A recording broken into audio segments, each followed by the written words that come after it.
All right, good morning, everybody. Welcome into the Rise Grind Morning Show. I have an update on the mock draft pool. So before we get rolling here, if you guys want to visit pickpool.app, that is pickpool.app, and then you can look under the private section, Detroit Football Journal. I will give you guys the password if you would like to sign in and have a chance to win a jersey. We will update everything with Buy Me a Coffee /Rocked On, and then you'll be able to purchase your entry into the pool. So I'm waiting on getting another pool made too, but this one has a limited entry of 100 spots. It's a great way for you to go in and build your own, and we'll go over it again here in just a few moments. Feeling the passion igniting the light through highs and lows, will stand as one. A legacy, a tale that's just begun. Together we roar, together we proctor. Detroit Lions will rise, with a heart full of dreams and the fire in our eyes. From the past to the future, we'll claim our own. In the home of the brave, we'll proudly have grown. So let's lift our voices, let's turn it up loud. For the love of the Lions, we'll always be proud.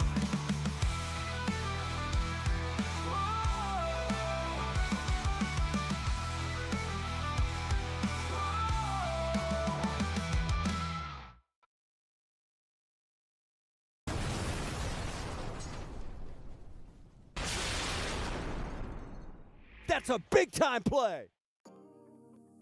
All right, what's happening, everybody? Good morning, and welcome into the Rise Grind Morning Show. Like I was saying just a few moments ago, we're trying to level up every year. We're trying to add more. I'm a little bit late on adding the draft pool stuff. Just too much going on this year.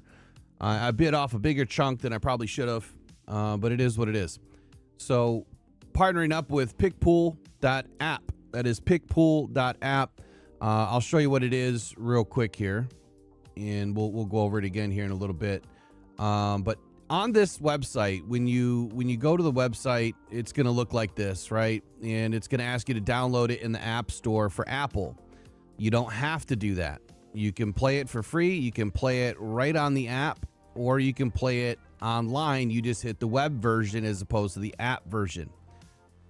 You have, it tells you when the draft starts. Of course, you have sponsored, so you can join a lot of these different pool contests. You also go to the private section here. And when you go to the private section, you just jump right up to search contest. You type in Detroit Football Journal. And there we are right there. We're the only one that pops up under Detroit Football. So it's free to enter. You get one entry. It's maxed out at 100 entries.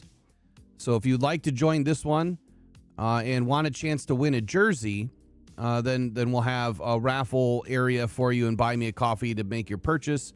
Just let us know. You got to use your name and all that good stuff. But this will track everything for you. So if I wanted to join this contest, I'm going to hit join. You're going to enter the password, and it's all caps, DFJ Sports. Well, I forgot my own password. This is for everybody. So it's just a dummy password that we're going to use. DFJ Sports 11 exclamation. You enter the contest. You can use a template if you've started one in another draft. Otherwise, you just go to Get Started and you hit Fresh. You put your name in there. We'll rock. Make sure that matches what you send us and Buy Me a Coffee. And then you just start adding your players, man. Pick one. Fernando Mendoza, of course. I'm going to confirm it. Right? And then I'll keep on building until I'm done. And then it'll track everything for you. Or for me, honestly, which is great because now I don't have to worry about it. And you guys don't have to worry about it. You don't have to worry about me tracking it or who's getting paid and who's not getting paid. So you're going to be able to win a Detroit Lions jersey. And if you're from another team and you want a different jersey, that's fine too. It'll be just $5 to enter that one. And then I'm working on getting some more made. This was going to be a lot easier than emailing me your information than me having to track it. Like, that's just way too much time. So pickpool.app, thank you for sponsoring today's video. Appreciate you guys over there, and thank you for making it so quick. I mean, they turned this around in just a matter of a couple of hours for me. So good news, and good to see you back, Eric. How you doing this morning? Really good. So I was following along. So I'm all set up to get started. And so what's this use template on the bottom? Well, there's two ways. You have use template. Here, I'll go back to it. You have use template. So that's if you've already started one with your previous drafts inside pick pool. Okay. And then, so you want to start fresh. You just hit get started on start fresh, and you just start a new one. So anyway, that's going to be fun. It's going to be a great tool. I've got some other things, hopefully, in the works. So I didn't realize that all of these mock drafts that get ranked, like that there's an actual place to submit it. And I'm waiting for my invitation. It's invitation only. So I'm hoping that I get it today. And that will be amazing if I actually get invited to submit one, because I know I'm going to crush these fools. You know, I was looking at all these worst mock drafters, which I'm almost done with the video. The worst mock drafters ever. And so I looked at all of the top drafts, you know, Mel Kiper's, like, they're not even close. Peter Schrager, maybe in the top 20 at some point in time. Field Yates, I don't even think he's ranked. But just looking at some of the names on there and you know, the people, the fans that they listen to these analysts, right? And they take what they spit out as gospel, that this is going to happen for your team. And then I go and I look at the rankings. Why? Because that's what we do here. We verify. We don't just trust, we verify. And so when you look at Mel Kiper's stuff, yeah, he might be the guy that started the mock draft, but he's so far off on his picks, it's not even funny. I'll give you a hint here. With the worst mock drafters, let me pull it up. The worst mock drafters in 2025, Mel Kiper, he predicted that the Lions would take either James Pierce or Donovan Ezraku in his final two mock drafts. Dane Brugler, Donovan Ezraku. Daniel Jeremiyah, Donovan Jackson. Ryan McChrystal, he was the number 8 most rated or most accurate rated mock drafter in the country, in the world, Donovan Jackson. Brendan Donahue, number 2 most ranked or most accurate ranked mock drafter in the world, Derek Harmon. And then there's Will Rock, Tyleek Williams. I'm the only one that got it right. And the second round pick, Tate Ratledge. I'm the only one that got it right.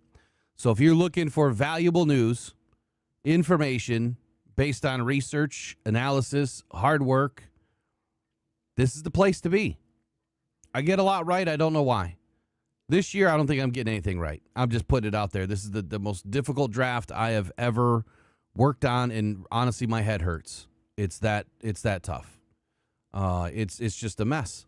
You know, back in December, I've said this a few times now. Eric, you remember, I was saying, like, man, that edge position, everyone keeps talking about it, how deep it is.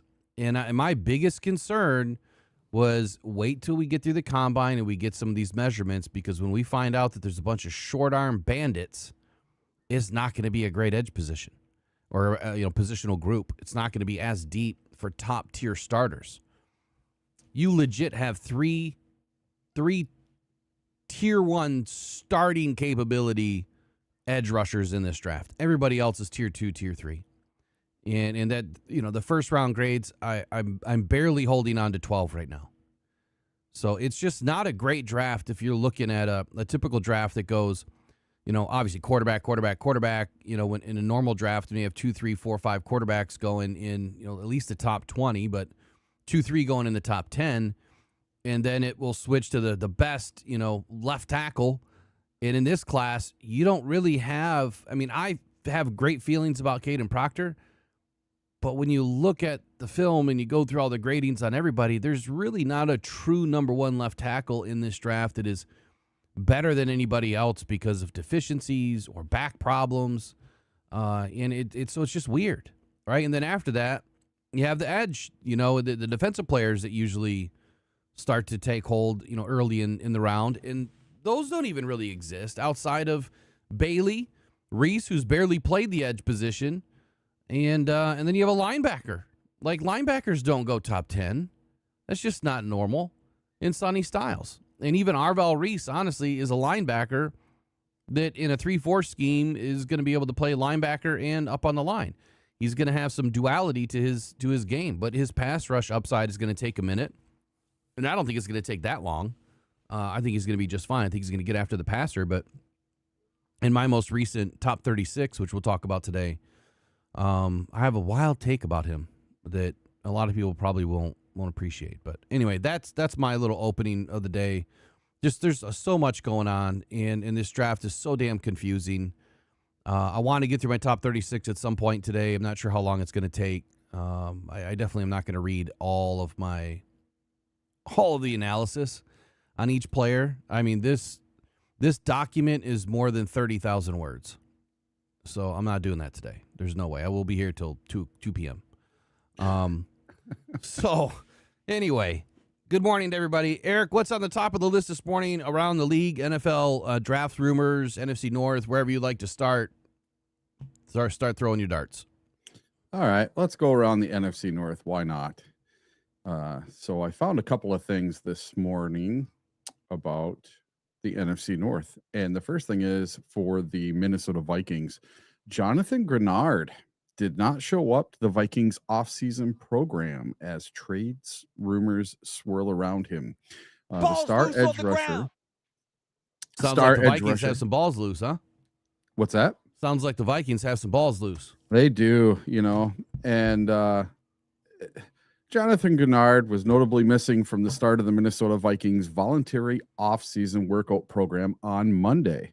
Something the Lions did not have was anyone missing yesterday.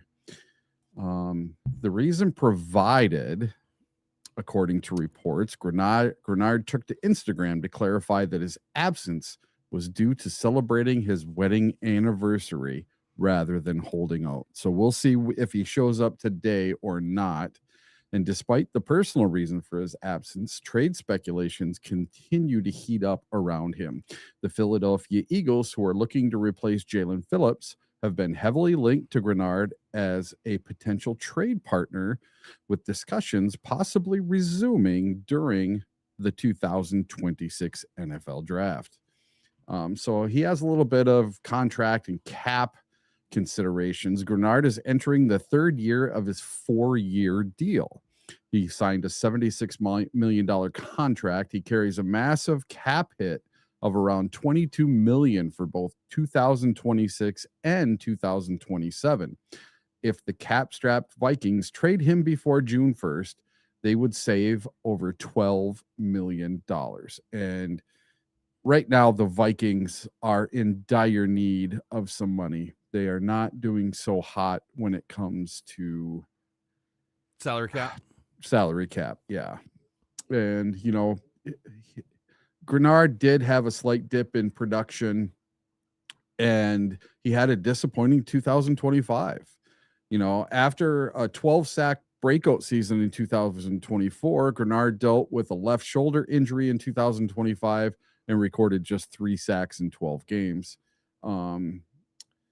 Head coach Kevin O'Connell downplayed any immediate drama, reminding reporters that the camp is voluntary.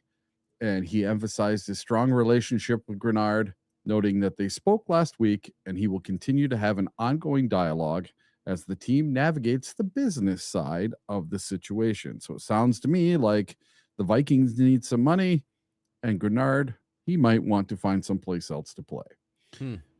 So going to a team like the Eagles would make perfect sense.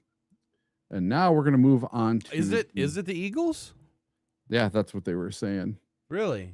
I thought that was AJ Brown. Possibly. Oh yeah. Well, AJ Brown might be going to the Patriots. Oh, I'm sorry. Yeah, I thought AJ Brown was the one that was leaving the Eagles. And so they're saying that Grenard is possibly going to the Eagles, huh? Yeah. That's one of the rumors. So draft night, we might actually see some players get moved this year.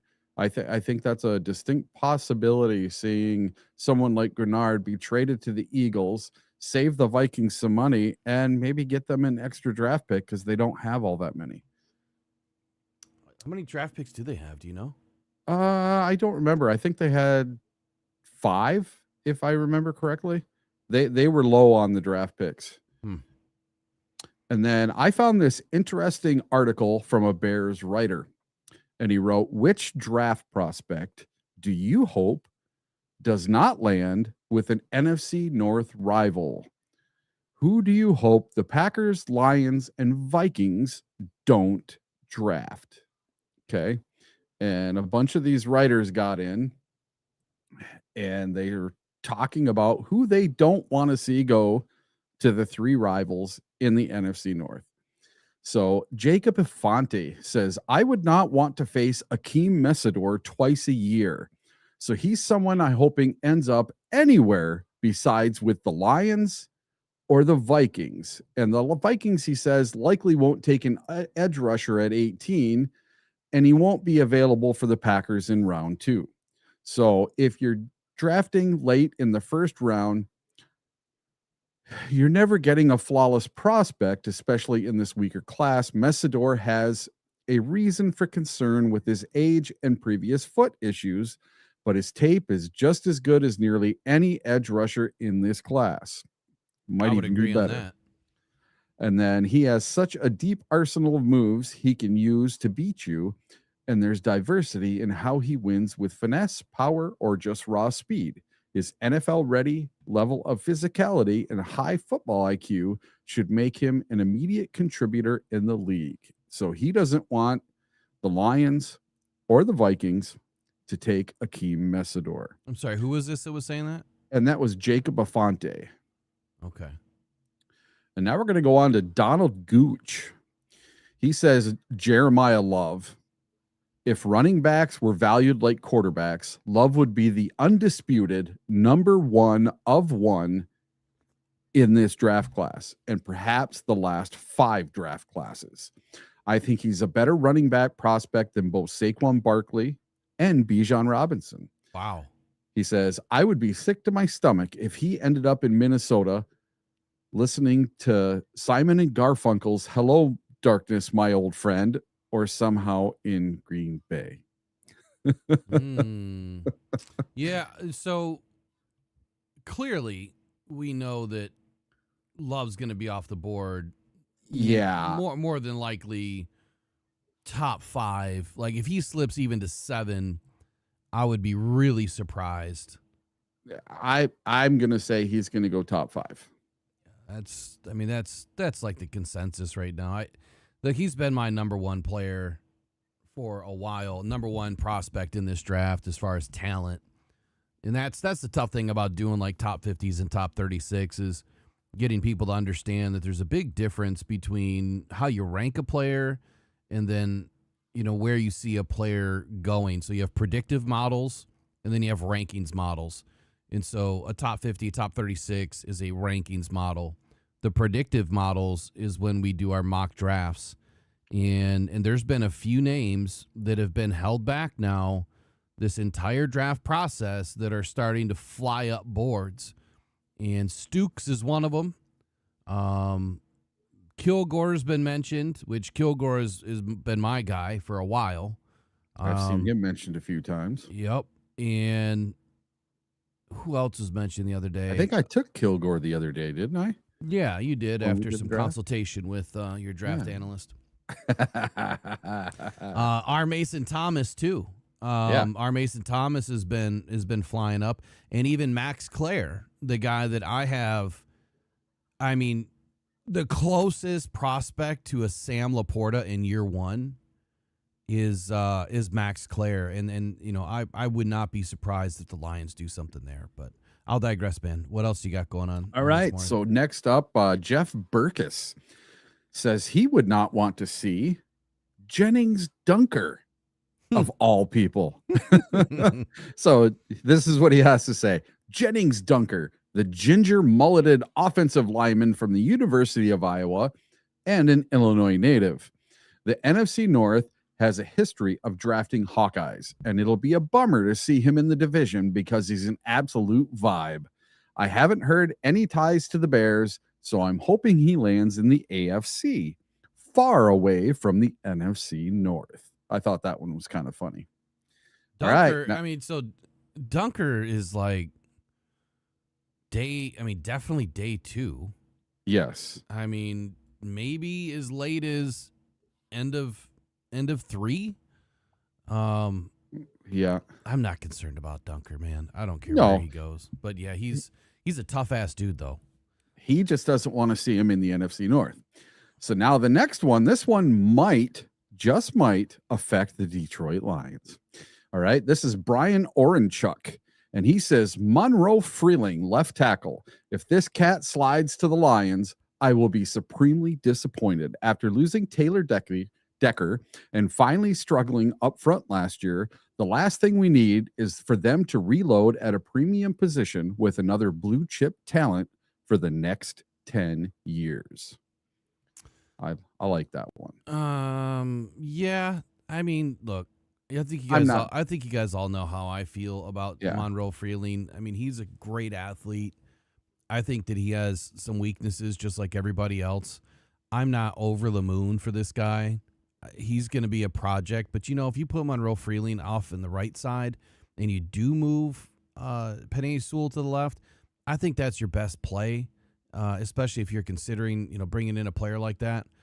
But for people to be like super worried about a guy like Monroe Freeling, it's going to be a couple years. Yeah.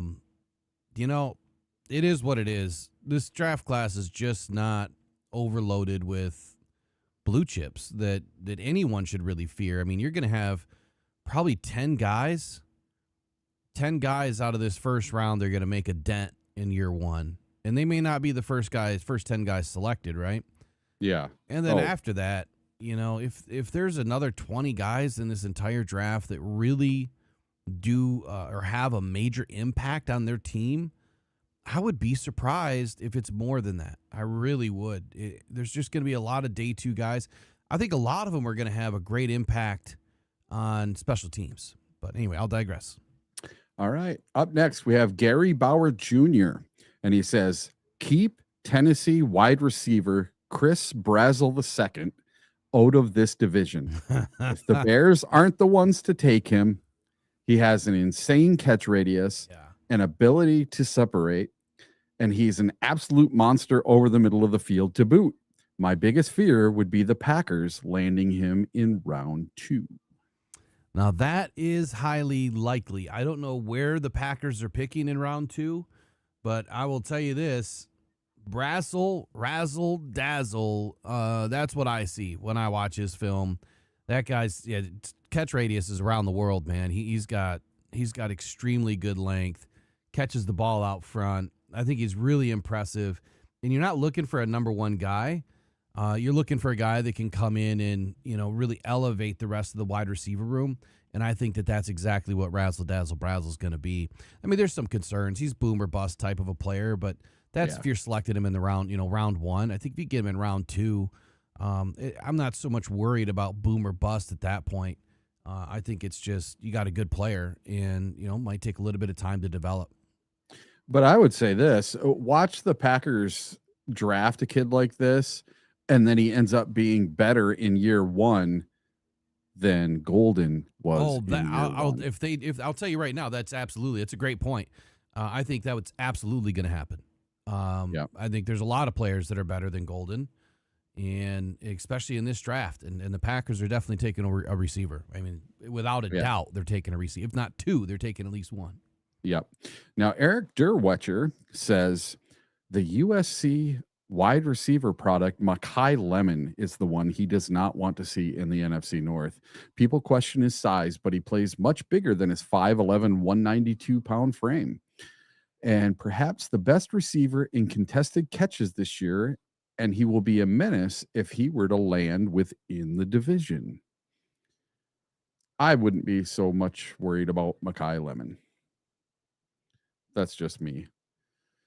And then up next, we have Josh Sunderbrush. And he says, definitely Ohio State. This might be cheating, but there are about 4 guys from the defense of Ohio State potentially projected to go in round 1.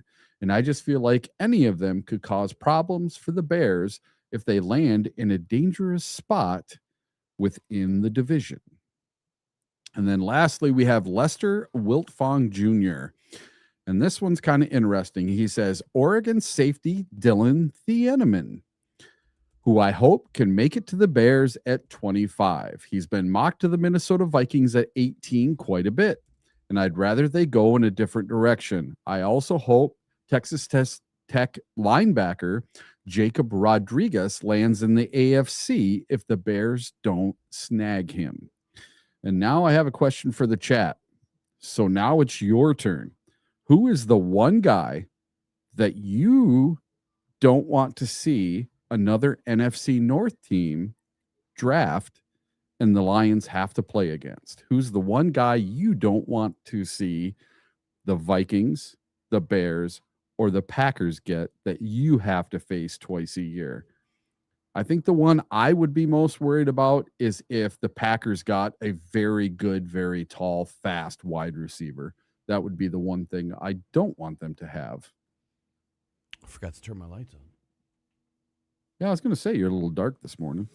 Working on that tan, you know? It's springtime out there. All right. Is that it for news, rumors, and that today? One more thing. And let me get this open. This is a quick one. So this is an article I found about Brian Gutekunst of the Green Bay Packers. Okay.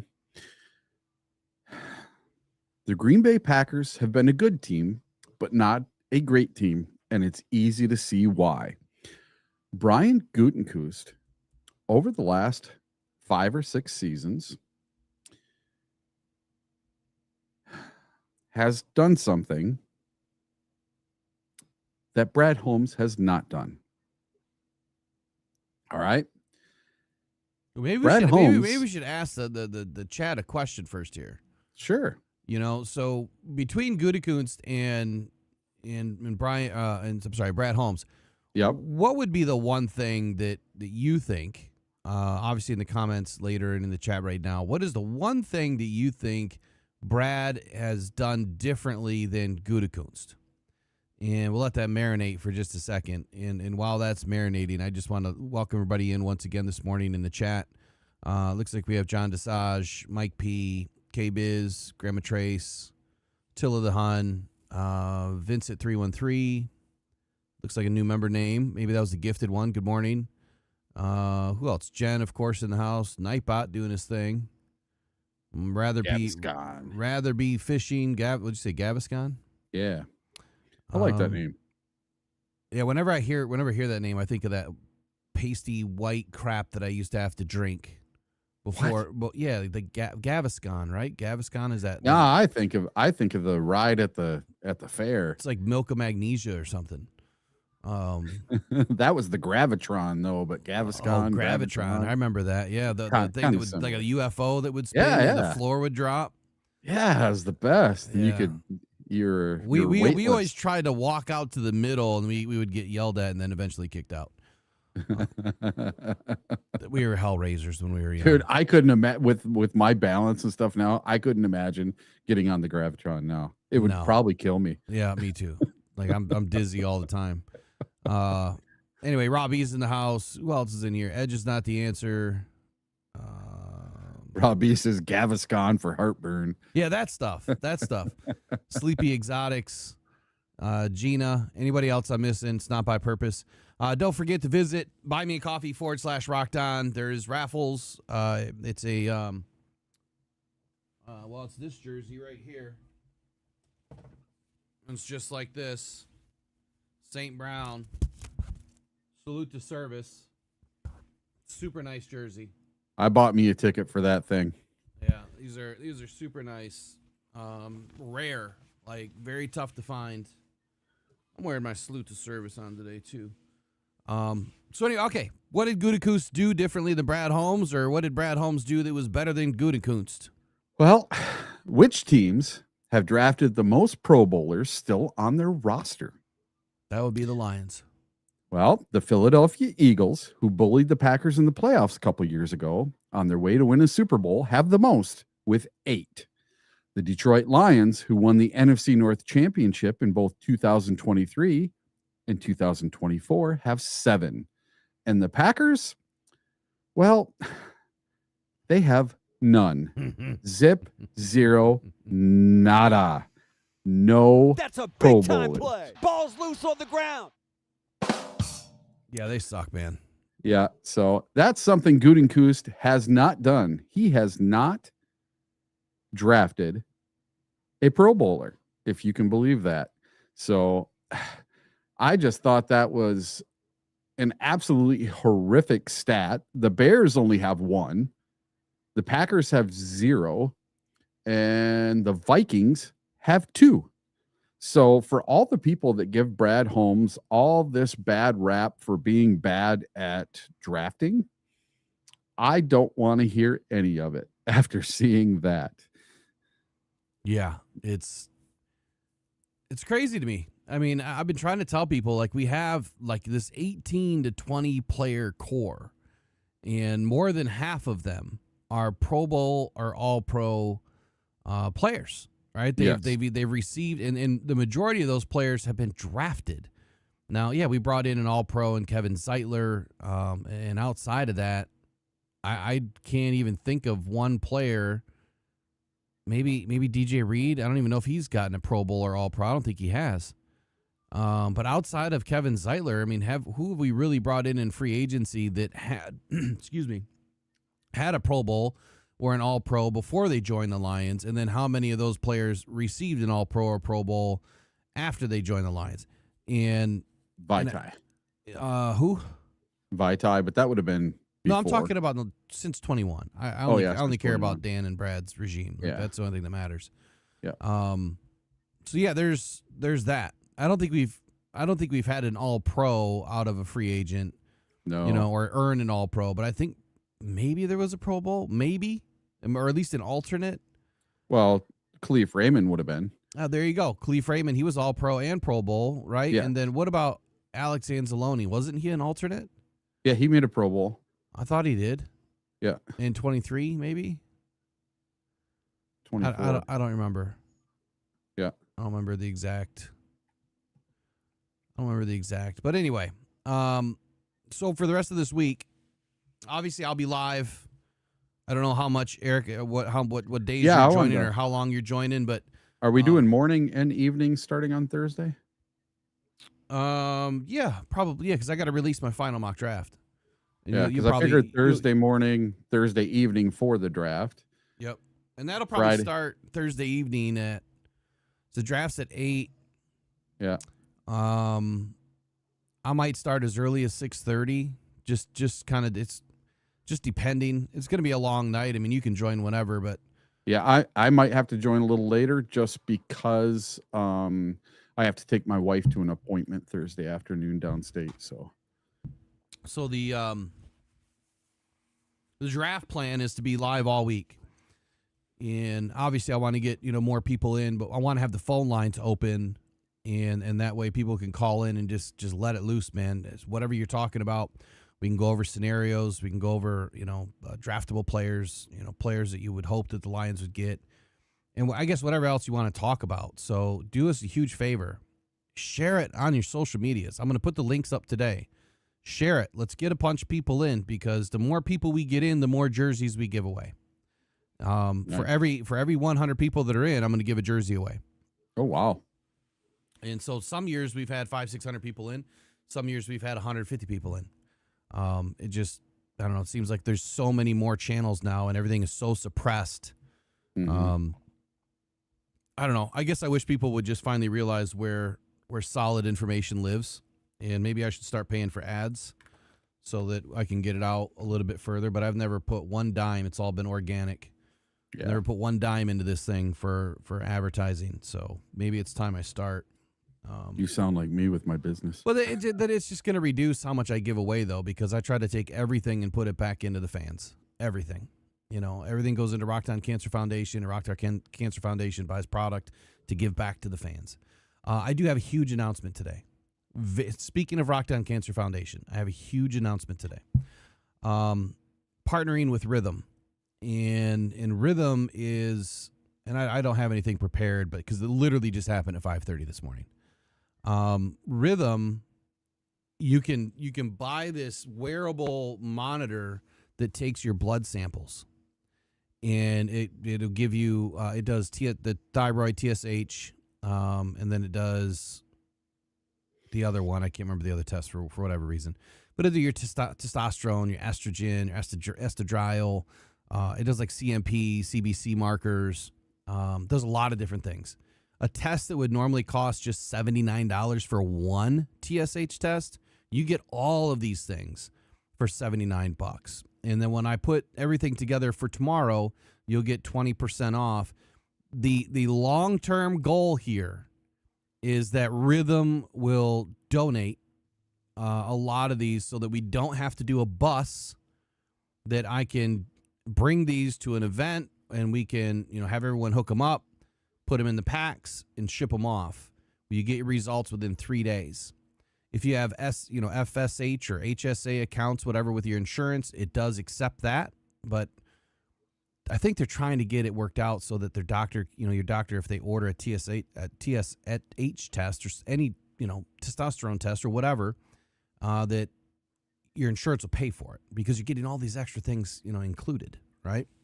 So huge opportunity. It's going to take the Rock Down Cancer Foundation where I want it to go, which is helping people. That's what it's all about, is getting people to get their blood done and then get a simple ultrasound of their throat, of their thyroid, and figure out if there's anything going on. That starts with a blood test, starts with a conversation, really, which conversation we've been having now for about a year and a half, 2 years. This summer will be 2 years, I think. Yeah, 2 years this summer. Just had a 3-year anniversary on the channel the other day. So there's that, man. Pretty exciting stuff. I'm just waiting on some more communication from them on what exactly we're going to be able to do. But if I can at least get them to donate 5,000 tests the first year, that would be great. If I can help out 5,000 people, even 1,000 people in the first year, that would be great. And then incrementally make it better. And then you can, continue to order after the fact. So there's a whole marketing plan with that too. Like I'm sure that they'll reap the benefits from it. I won't. I'm not worried about it. I'm just worried about helping people and getting them the right information and starting the conversation about thyroid cancer. So, all right, let's. Did you have anything else you want to add? Yeah, did you see what Attila the Hun put in the chat? The rhythm is gonna get you. There you go. The Miami Sound Machine or whatever it was back in the day. I don't remember. The song. The song. Okay. Yeah, the song. I don't remember who wrote it, but yeah, back in the day. Yeah, let me. I'll show you guys real quick. This stuff is phenomenal. So the subject we had a little earlier, we had quite a few people say some names that they don't want to see in the NFC North. Give me 1 sec. Let me throw this up here. Yep.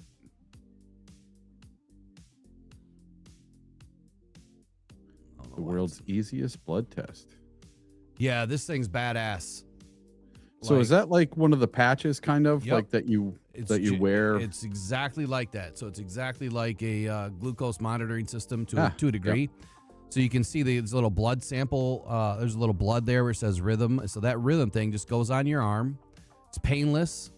It's available in all 50 states right now. So it's $79 if you want to pay for it. It's risk-free. So if you don't like your results or whatever, or you don't like it, period, obviously you can get your money back. But my goal is, the partnership is to make this happen.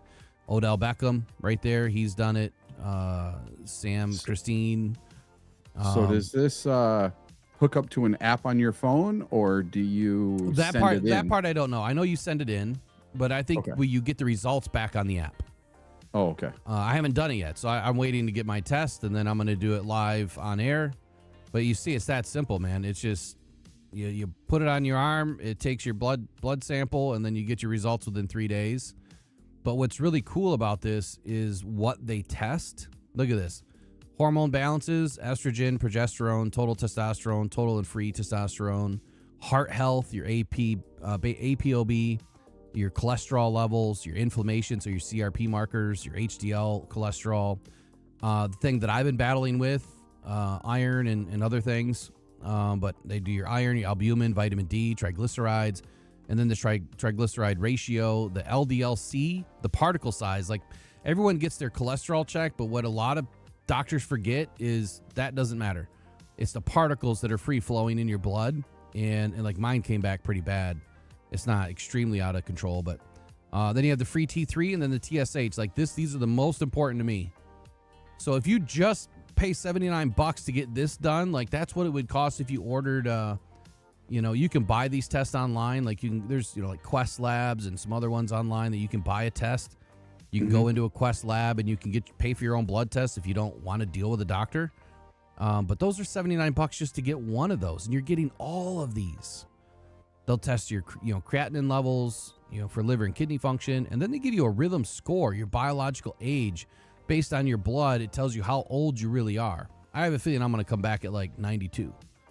But right now, even so, they're doing the same offer on their own page, right? 20% off, which I'll give you the code, later on tomorrow too. But so if you're going to order it, just wait. Use our code. It's not that I'm making money off it. It's just I want to show them that we have some people that are interested in this stuff.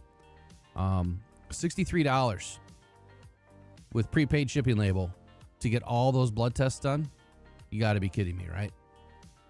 Amazing stuff that they've put together. And this is exactly why partnerships matter. And in trying to facilitate a good partnership to help people, man. And I'm going to promote the hell out of it because it's going to help people.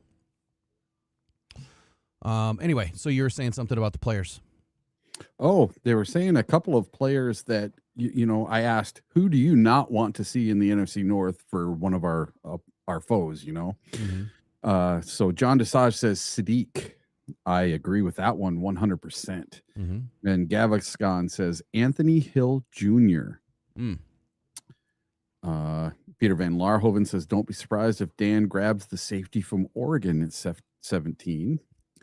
That would be Thieneman, correct? If he's still there. Yeah, I have him going before that. I just had him going number 12 to the Dallas Cowboys. Starting to fill my list out. And then J-Rod says, I don't want to see the Bears get Emmanuel McNeil-Warren. So that's another one.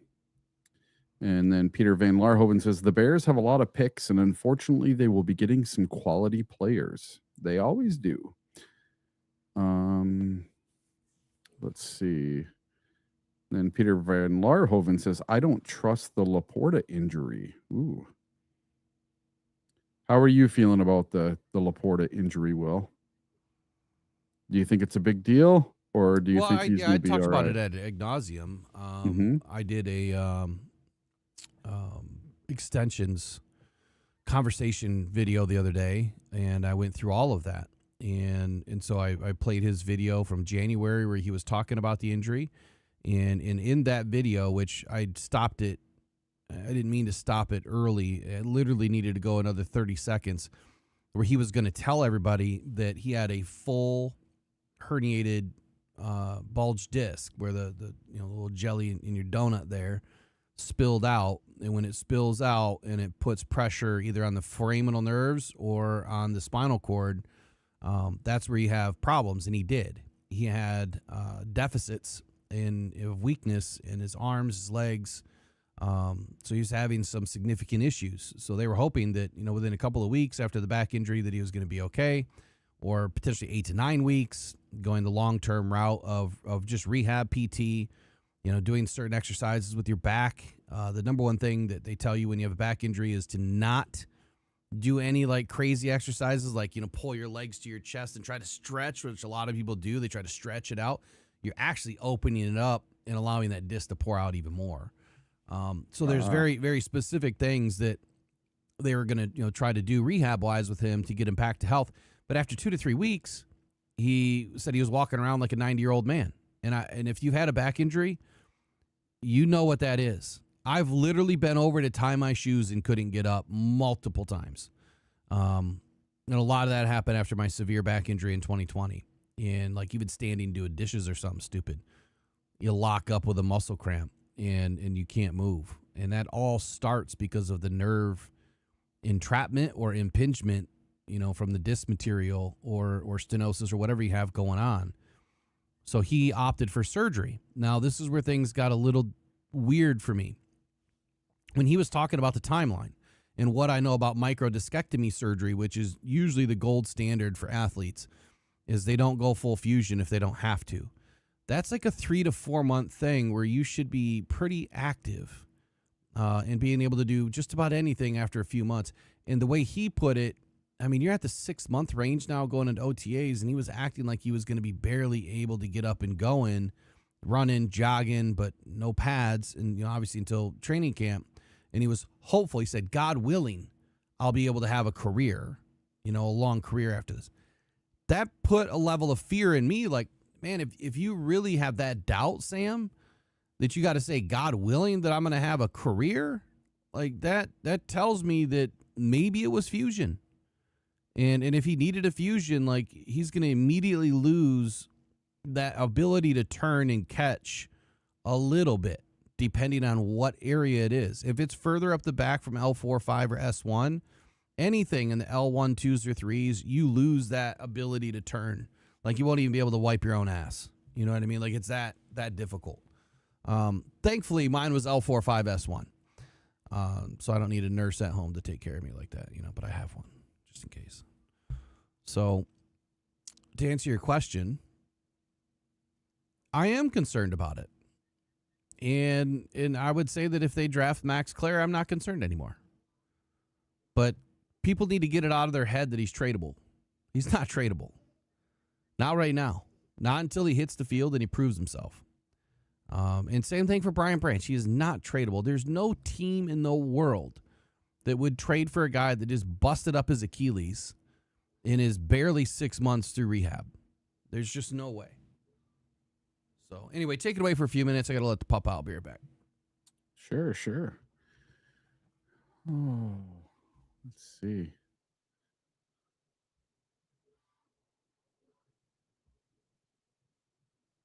So who are Lions fans mocking to the Detroit Lions in the first round, according to ESPN?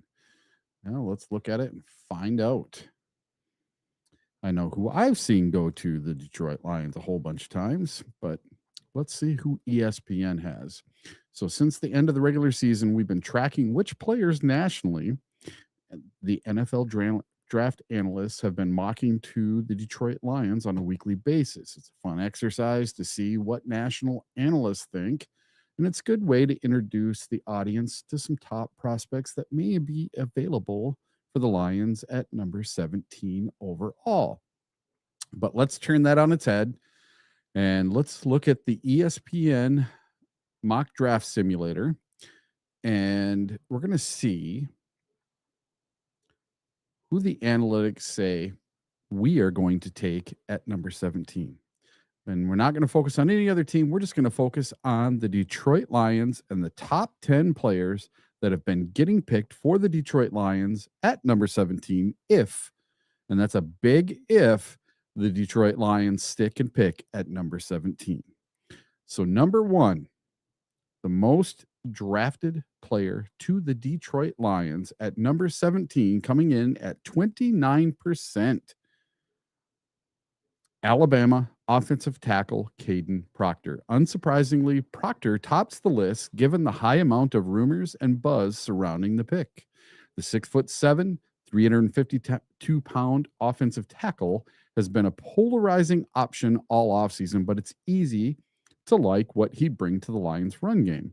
And I do believe the Lions want a big, giant, road grading, giant left tackle. They don't want a small guy. They don't want a fast, agile guy. They want a big dude. And how many times has Brad Holmes taken an Alabama player very high in the draft? Every single year. You got J-Mo. I'm pretty sure Gibbs played for Alabama for a minute. Georgia. Oh, he played for Georgia. But wasn't he there for a minute? At Bama? At Alabama, because didn't he play with J-Mo for a minute? I Thought he was. And you tested my memory. Yeah, I'm pretty sure he was. But almost every year, Terry and Arnold, Alabama. So Brad Holmes likes Alabama players. He likes Georgia players. No. So I'm sorry. Hold on. Jahmyr Gibbs was at Bama. It was Georgia Tech that he played at before Bama. Yeah, I was right. Yeah. So now, speaking of Georgia, number 2 coming in at 21% of the votes is Georgia offensive tackle Monroe Freeling, who I see all week. That's the number 1 name I keep seeing. Freeling gets dinged. When you talk starting about agility, though, yes, the Lions want agile. They do, but they don't want a small guy. They want a they're not going to take anyone that's small, but they need the agility. Yes, because of the style of offense that they run. I mean, these guys have either got a pin and pull on the interior, or they need to get up to that second level. And you constantly see the right tackle Penei Sewell out there moving downfield. If you happen to watch Inside the Den's first, I did. Yeah, so you saw that, right? And then Petsy was talking about that often. That that's a big reason why you have the players that you do, is to be able to get downfield and erase those linebackers. And I mean, even our wide receivers at times, they just continue to work towards the football downfield, and it's just so impressive to watch that if you have the right guys, the right mentality, they can do, sky's the limit. Yeah, and if we get the right offensive lineman tackle in this draft, we can put the fear back in the NFC North again. To the other teams. They always feared our offensive line because we had a top 3 offensive line for 3 or 4 years. And we need to get back to that, because we have, if not the best, a top 2 or 3 running back in the NFL in Jahmyr Gibbs. So it's outside of Saquon Barkley. I mean, who's in front of Gibbs? Some people put Bijan in front of him. Okay, but even when you look at the market value of Bijan, it's less than Gibbs. Yeah. So, I don't know, man. Well, Bijan already signed his deal, didn't he? No. I thought he signed his... He got a 5th year. Oh, okay. Yeah. No, the Lions are trying to beat them. They're trying to beat Bijan. If Bijan signs a deal soon, then Jahmyr Gibbs is going to be a couple $1 million more than that, which could be the difference of 6 to 10 million, which is a ton of money. It's a ton of money when they're already maxed out. All right, it's already a quarter after, so the first hour's done. Anyway, you can finish whatever you were saying there, sure. Then we'll roll into the top 36 here. Okay, well, I'll run through these really quick. So number 2 was Georgia offensive tackle Monroe Freeling at 21% of the selections for the Lions at number 17. And then number 3 is Penn State guard Vega Ione, and he was 14% of the selections. And then number 4 was Akeem Mesidor with 13% of the selections. And Salty Pork Chops just put in the chat, Akeem Mesidor is the pick. I will put $20 on that. Well, you know what you can do instead? You can put $5 on it, Salty, and you can go to the right there in the middle, join our private mock draft pool, donate $5 to the Rocked On Cancer Foundation, and then you will be in the running to win a jersey. Now we need to have, at least 60 people sign up. So if you make a donation, we don't have 60 people sign up, we'll have a consolation prize. It'll be like a $50 gift certificate to again, depending on how many people sign up anyway.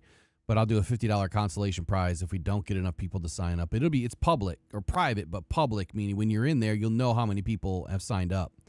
So if we get 60 people to sign up at $5, then we'll give a jersey away for that mock. So you can do a full first round mock, and if you get the Lions one right, then there you go.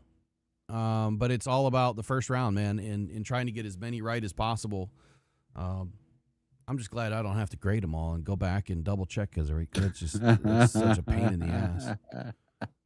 So the rest of the people that were on this list: number 5, Spencer Fano; number 6, Caleb Lomu; number 7, TJ Parker; number 8, Keldrick Falk; number 9, Kenyon Sadiq; And number 10, closing it off, Avion Terrell. Those were what now? The most, so it started with Kadyn Proctor at the top. What are these? With the 29%. The picks for the Lions? Yes, that people have been doing at ESPN, their mock draft simulator. So, okay, so it's this is fans. Yeah, so it's the fan vote. Yes. So far, Kadyn Proctor has been getting 29% of mock drafts through ESPN simulator. Okay. So it goes Kadyn Proctor, Monroe Freeling, Vega, Akeem Mesidor, Spencer Fano, Caleb Lomu, TJ Parker, Keldrick Falk, Kenyon Sadiq, and Avion Terrell. And I wonder if any of them will go to the Detroit Lions. If they take Avion Terrell, I'd be pissed. He's so small, man. I don't want a small corner. Yeah, we've got enough of those. We need bigger corners.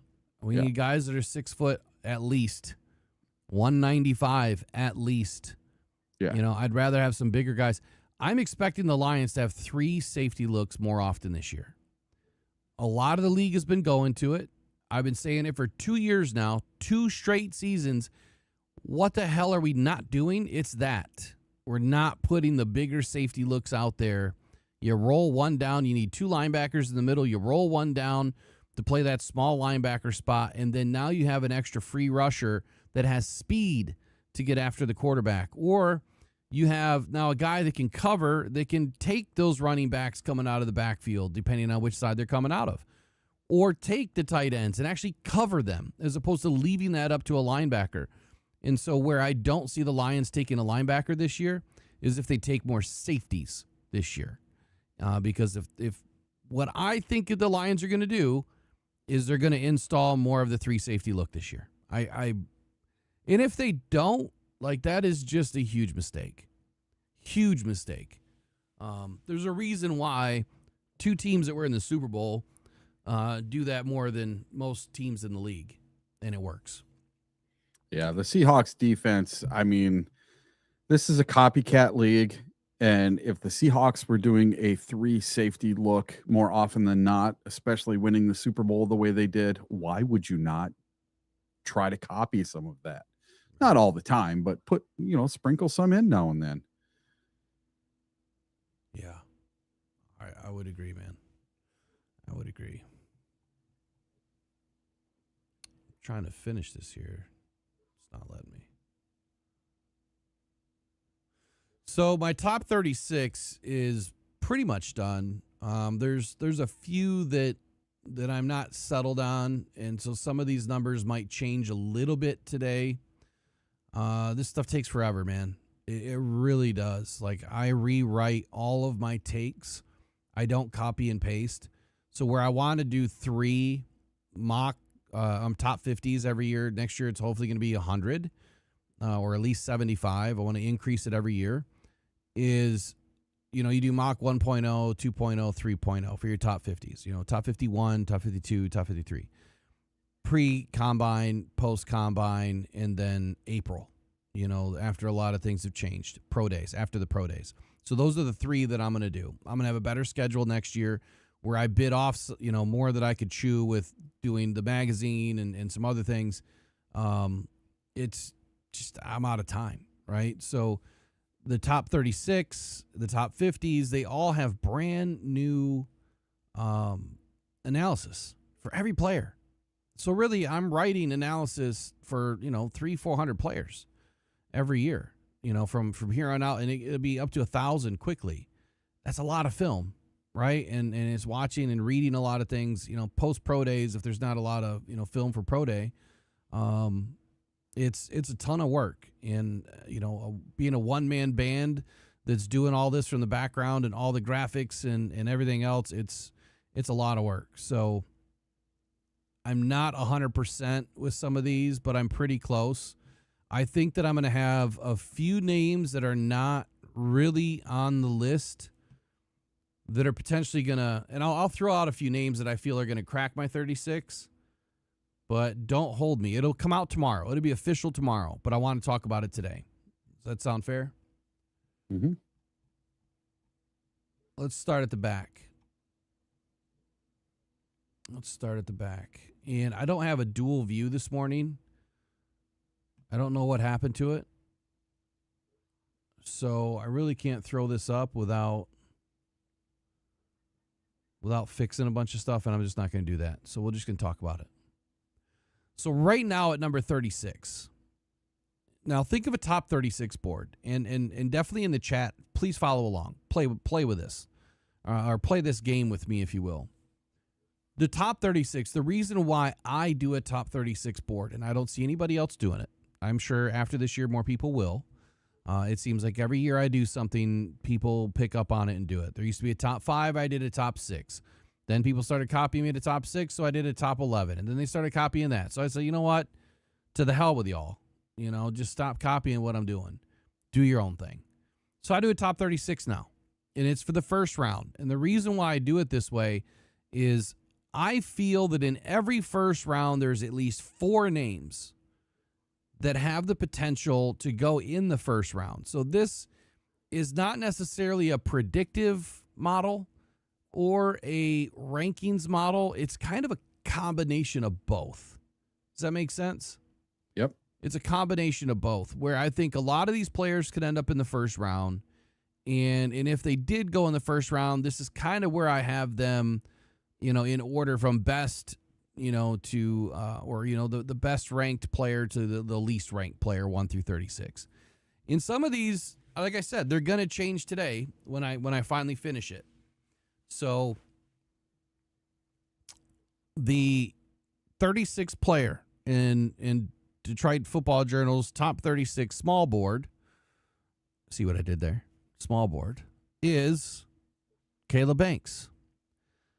He's all over the place in rankings. I mean, all over the place. Actually, let me get some of these rankings up in front of me. I try not to look at a bunch of rankings, but now that we're so close, I'll look at a few after I do my work. And quite honestly, let's just start with SIS. If you go to SIS Big Board, Sports Info, NFL Draft.sportsinfo solutions, I'm going to type in Banks. Let's see where he is. I'm at 36, which means I think he's teetering on the edge of going into the first round. Well, look at that. They have him at 34. I don't feel so bad now. They just updated this. I haven't looked at Sports Info since they updated it. Remember, Jeff Dean the other day said that they were going to do an update on Monday. So this is the first time I just cracked it open. Man, I really want to throw this stuff on the screen. Let's see. What is this one? That's me.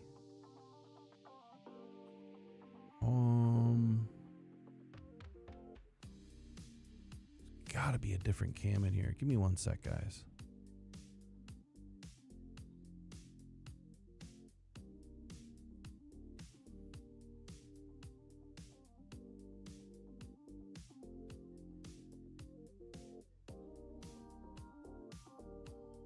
All right, we'll throw them up in there.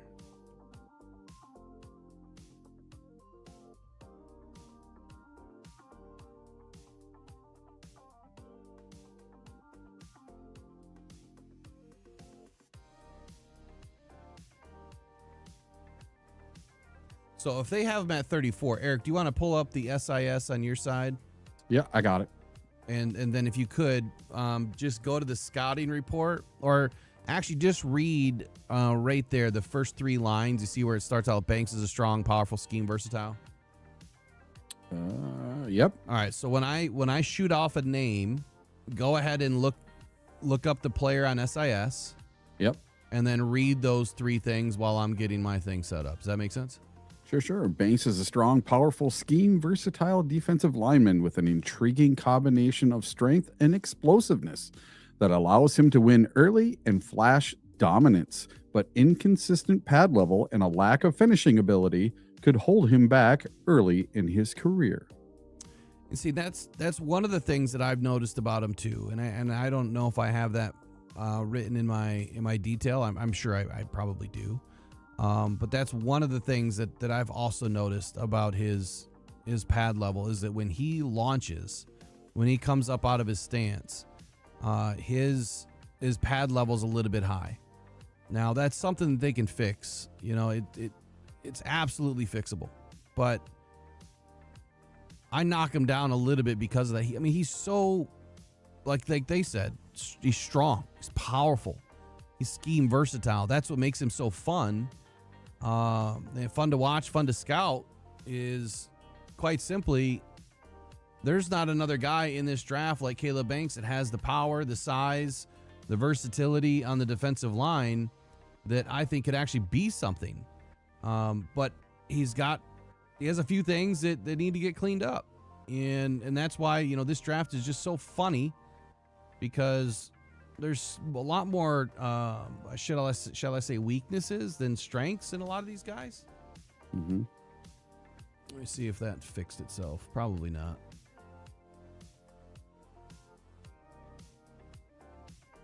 Oh, well. It'll be good enough, I guess, for today. I'll have it all fixed before the draft.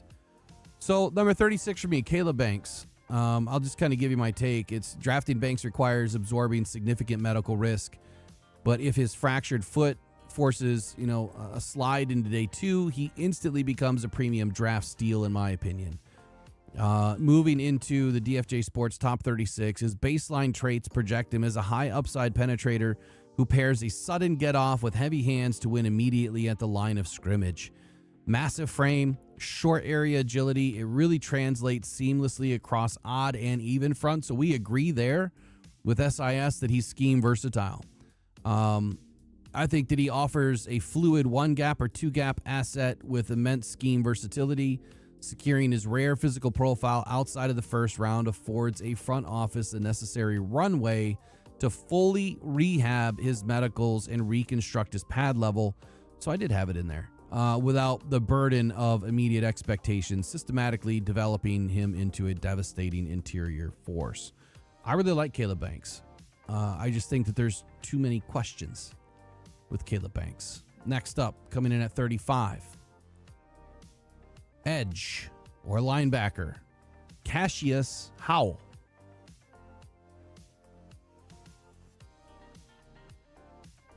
And on SAS, they have him at 36th. And Howell has the suddenness, hand use, and overall pass rush ability to be a difference maker at the next level. But his inconsistency against the run makes him a high-end designated pass rusher early in his career. High-end designated pass rusher? Yep. So okay, they're saying he's kind of like... so that means third down specialist. Yeah. Yeah, that's exactly what that means. Like the kid we had that we drafted really late, and then he went to the Cowboys. Sacked Goff once last year. Yeah, James 6 Houston. sacks. Yeah, James Houston. Kind of like James Houston is what I'm seeing. Yeah, there's a major difference, obviously, between the two. But I guess I could see that. And let me see what I wrote on the guy here. I'm trying to add something to this page real quick.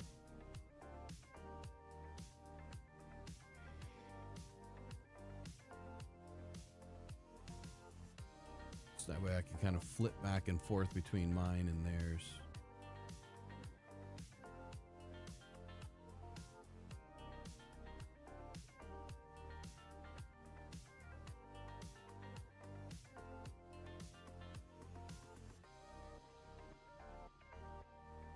All right, that'll be good enough. I'll make it a little bigger here.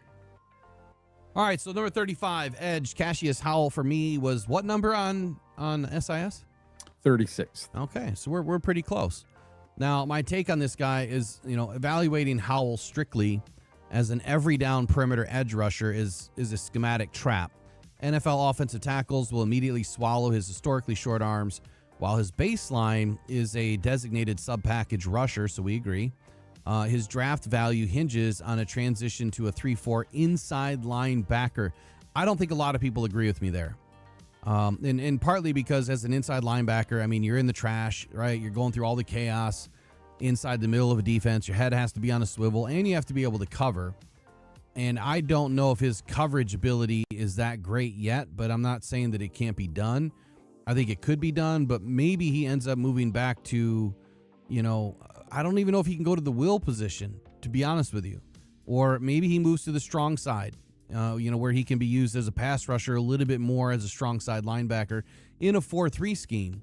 But in a 3-4 scheme, I honestly feel like if you put him as an inside linebacker, you could then send him, through the gaps and get after the quarterback still, and you can move him to the outside and send him that way. So kind of what I was saying here is moving him off the ball shields his anatomical reach deficiencies from long limb tackles at the snap.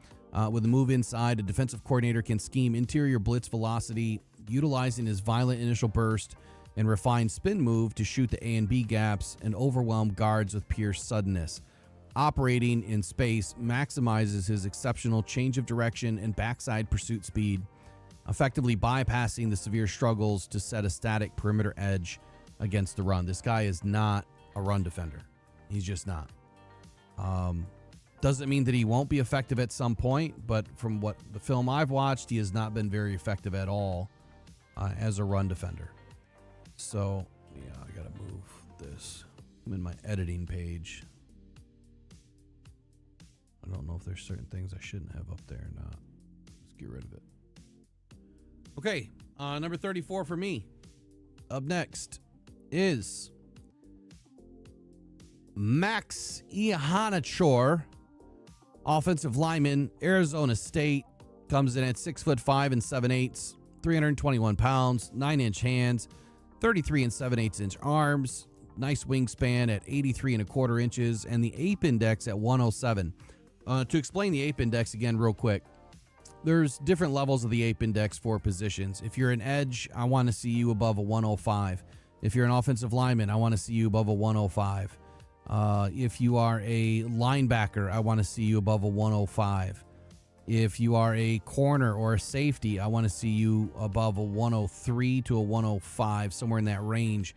It's fairly decent. I want you to be longer limbed, right? And I think 102 to 103 has kind of been the average this year in this draft class.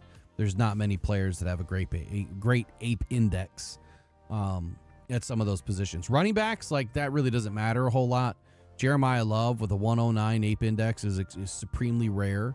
A lot of guys have tighter, shorter limbs as a running back. You want the ball up nice and tight, but if you can use him as a receiver, that's where Jeremiyah Love's giant reach helps. So the 107 ape index, that is in the elite tier on my TTAP system, and so he's just one tier down from being rare, right, which is 109 and up. So what is where does SIS have Max Ihanachor? They have him at 47th overall, and Ihanachor needs to improve his technique, consistency, and particularly with drop back speed, hand placement, and timing. But his combination of speed, athleticism, and strength make him an intriguing project for a team willing to invest the time. So sounds like he's kind of a project. Yeah, he's definitely a project. I would agree there. And again, I think where you draft a player, I think you get those. The difference is, for me, is when you have a project as a fan, you think, well, why, for Detroit especially, why would the Lions bring in a project? We can't afford to have any projects. Well, unfortunately, every round is a project. Every player is a project. Some are a little bit less of a project than others. None of these guys are 100% refined. None of these guys are 100% ready to go. I would say even your best athletes, your best prospects in this draft, maybe in that 80 to 85 percentile of where they're going to be in their future, unless they're a 24, 25-year-old, I would say that they're probably in that 95 percentile. Like, that's what you see is what you get, and they're not going to get that much better. And maybe that's even a little too high. Maybe, a lot of these guys are in the 80th percentile, and, the guys are a little bit older in the 90th percentile. But the point is, when you get past round one, you're down probably in the 75 to 65 percentile through round two and round three. So those are big time projects. Those are 2 seasons of marinating in the NFL, soaking it all in, and hopefully putting better film, on the field. And I think that Max Ihanachor, barely scratching the surface of his ability. I'll start with my Rocks take here. That's kind of what I'm going to give you all morning. Drafted Ihanachor requires extreme patience, but his baseline traits demand a day 2 war room attention for 3 specific reasons. First, elite pass protection metrics. Blanking the 2025 season with 0 sacks allowed across 860 snaps proves his raw athleticism already, neutralizes collegiate speed at a high level. Second, biometric alignment. His imposing wide frame and elite foot speed offer a rare, unteachable physical foundation perfectly engineered for a zone blocking scheme. Third, the developmental trajectory. Having only played organized football since 2021, his rapid ascension from JUCO to dominating Big 12 edge rushers indicates a highly moldable prospect with an astronomical ceiling. Drafting Hanachor is a direct investment in unteachable size and traits. His day 2 grade with day 1 probability is anchored by elite pass protection metrics, allowing 0 sacks across 860 snaps in 2025 in a wide, imposing frame built for zone blocking schemes. With only 4 years, again, I kind of repeat myself a little bit here, but his long-term projection is boundary tackle. His immediate NFL utility rests at guard. Shifting him inside masks his processing liabilities against stunts and provides an offensive line coach a multi-year runway to reconstruct his techniques and his mechanics. The one thing about Max Hanachor that is glaring on film is when there is a stunt, a twist, some sort of mugs going on, he doesn't process, oh, I'm supposed to pick up that guy. So when everyone's twisting, you know, your tackle and your edge or your inside tackles, whenever they're twisting or stunting and there's movement, like he initially picks up one and then the other one slides right by him, you know, or one will cross his face and he doesn't pick him up. He doesn't think to get after the guy. So it's those little things. Well, it's a big thing, but I see it as a little thing that they can fix with, you know, it's not technical. He has to learn how to process what's actually happening. And the more that you do it in the NFL level, obviously the better and easier it's going to get for him. So it's a time thing. You know, 4 years of playing football, that's it. Of course he's going to be a project, but his upside, his ceiling might be the highest of any offensive lineman in this class. And his traits align with Brad Holmes. This is a player that if the Lions trade back off of 17 and they want to get back to the end of the first round, I would be willing to bet a sizable bet that Max Hanachor is on the board for the Lions and will be selected. Because if they're comfortable with Larry Moore, which I think they are, then you do not need to bring in an offensive lineman early and you can take whoever you want at 17 or trade back and add another pick. But Max Hanachor, he's in my top 3 offensive linemen to the Lions right now. I probably shouldn't give all this away, but I will. What are we at? 33. Mm-hmm. Zion Young. Zion Young's coming in at 6'6", 262 pounds, 9.5-inch hands, 33-inch arms. I don't have a wingspan on him, so I don't know his ape score. Pretty decent stats. Last year, 42 tackles, 20 solos, 6.5 sacks, 16.5 TFLs. 2 passes defense, 2 forced fumbles in 13 games, a 17.4% pass rush win rate, and a 9.3% run stop win rate, 52 pressures. The guy was an absolute menace at Mizzou. The question is, can he do it at the next level? And will his traits, translate to the NFL level? Where does SIS have Zion Young? They have him at 46th. And they say that Young is a prototype edge with his size, length, and strength, who can be a high-level run defender, and with some refinement to his pass rushing ability, can become a difference maker on all 3 downs. Well, that sounds pretty good to me. Remind me, where did SIS have Max Hanachor? Let's see. Was that 44, 45, 47? He's in the 40s. I'm going to add 40. They had him at 47. 47. I'm going to add them to my my sheet here to have comparable. I'll go find Caleb Banks when we're done.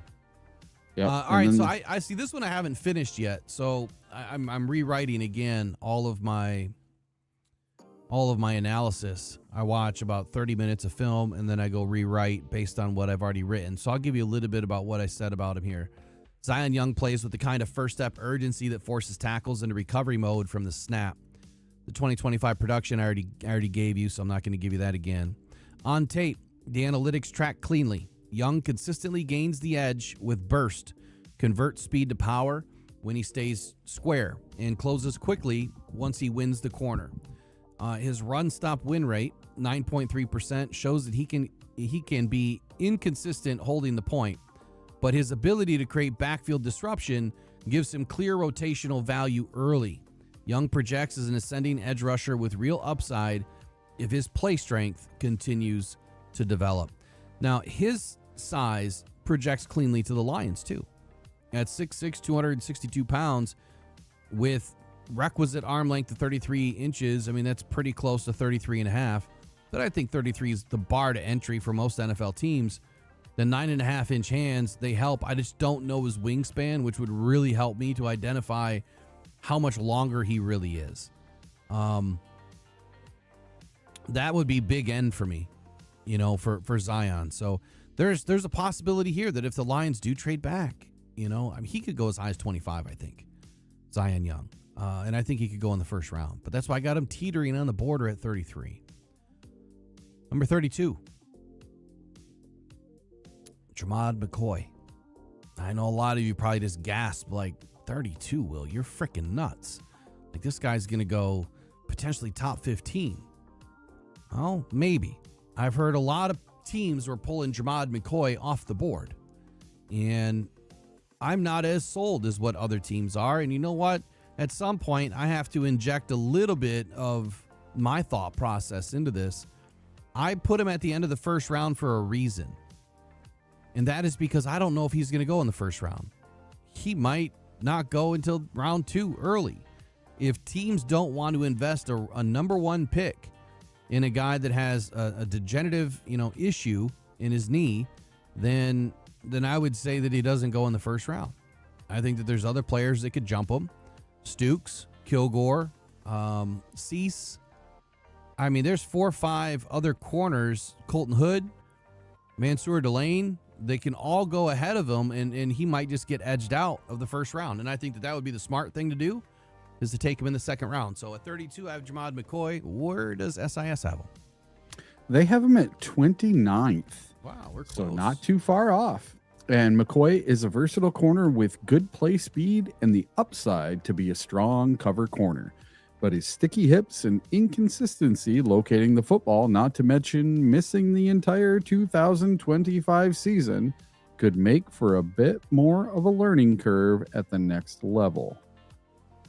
Big thanks to Trace in the chat. She found a wingspan for Zion Young, approximately 81 3/8. So if I were to do a quick ape here. I hate this term ape index, and I think you know why. But I wish they would call it something different. I don't like the... Sounds racial to me. Yep. So 6'6" is, let's see, it's going to be 78. Oh, 1.04. So he is a little bit light in the wingspan. So again, or a little bit light in the ape index. Now the wingspan, that should be 3.75. We'll round up to 3.8. It's probably a good idea. Save some space here. And 105 is really where I like to see these guys. But 104, I mean, it's doable. You got to have a lot other things going for you if you're missing in other areas. Quick take on this guy, dropping 16 spots to 32. McCoy's stock confusing with the alleged. McCoy's stock is confusing, if I could type, with the alleged degenerative knee report, and the timing couldn't be worse. He has a high-stakes gamble with a Stephon Gilmore-type ceiling if he can stay on the field. For a defense that prioritizes length and ball skills, he provides a tracking ability to function as an undisputed cornerback number 1 if the medical rechecks remain clean. And that's Like, that's the biggest question mark, right? Is he going to remain clean? I haven't heard anything new, but Tremont McCoy at 32. At 31, Caleb Lomu, 6'6" and a quarter, 313 pounds, 9.5-inch hands, 33 3/8-inch arms, wingspan 82 3/4, ape index 106. So he's above the threshold. He's in that elite tier in the DFJ Sports T-TAP system. Last season, low pressure rate, 0 sacks, solid pass block grade. Those are my key stats for this guy. 58.6 in the gap grade. Overall run blocking is poor, but depending on where he goes, those things can get worked out too. I really don't see him in his zone concept, but it depends on where you put him. If you put him inside as a guard, he's going to be a mauler right away, but I think Caleb Lomu stays out at the tackle position. Just could be right tackle. Where does SIS have him? They have him at 32nd, and they say Lomu is a technically sound pass protector with natural athleticism and polished hand usage. And as his body develops and adds more strength to his frame, he can be a well-rounded player and a franchise left tackle. I would agree with that. I think it's going to take him a little bit of time too. These offensive tackles in this class are just different. Here's my take on the guy. 24 career starts would normally scream developmental project, and I think it does. But his pass protection floor is incredibly high for 3 specific reasons. First, advanced hand independence. He bypasses the sloppy 2-hand punch of most young tackles to deploy a veteran snatch technique that traps edge rushers. I love this move. I was so impressed when I watched it on film. You don't see this in young guys. You often see the 2-hand punch that comes out right away when they engage, off the corner or straight up in a bull rush, whatever. He will, he does the pitter pat, like I always call it, the pitter pat. He will reach and punch and snatch. He will snatch that chest plate and then pull you in with another one and lock you in. And I love it because he gets long. He uses this reach. He uses that long ape index at 106, and he reaches out and snatches your soul and doesn't let you go. That's the type of stuff that gets me excited about him. I just don't think he's a first-round talent. However, I've got him in the first round. Elite movement quality is the second reason. His natural balance and lower body flexion dictate that he rarely oversets against speed. He rarely gets caught out of phase.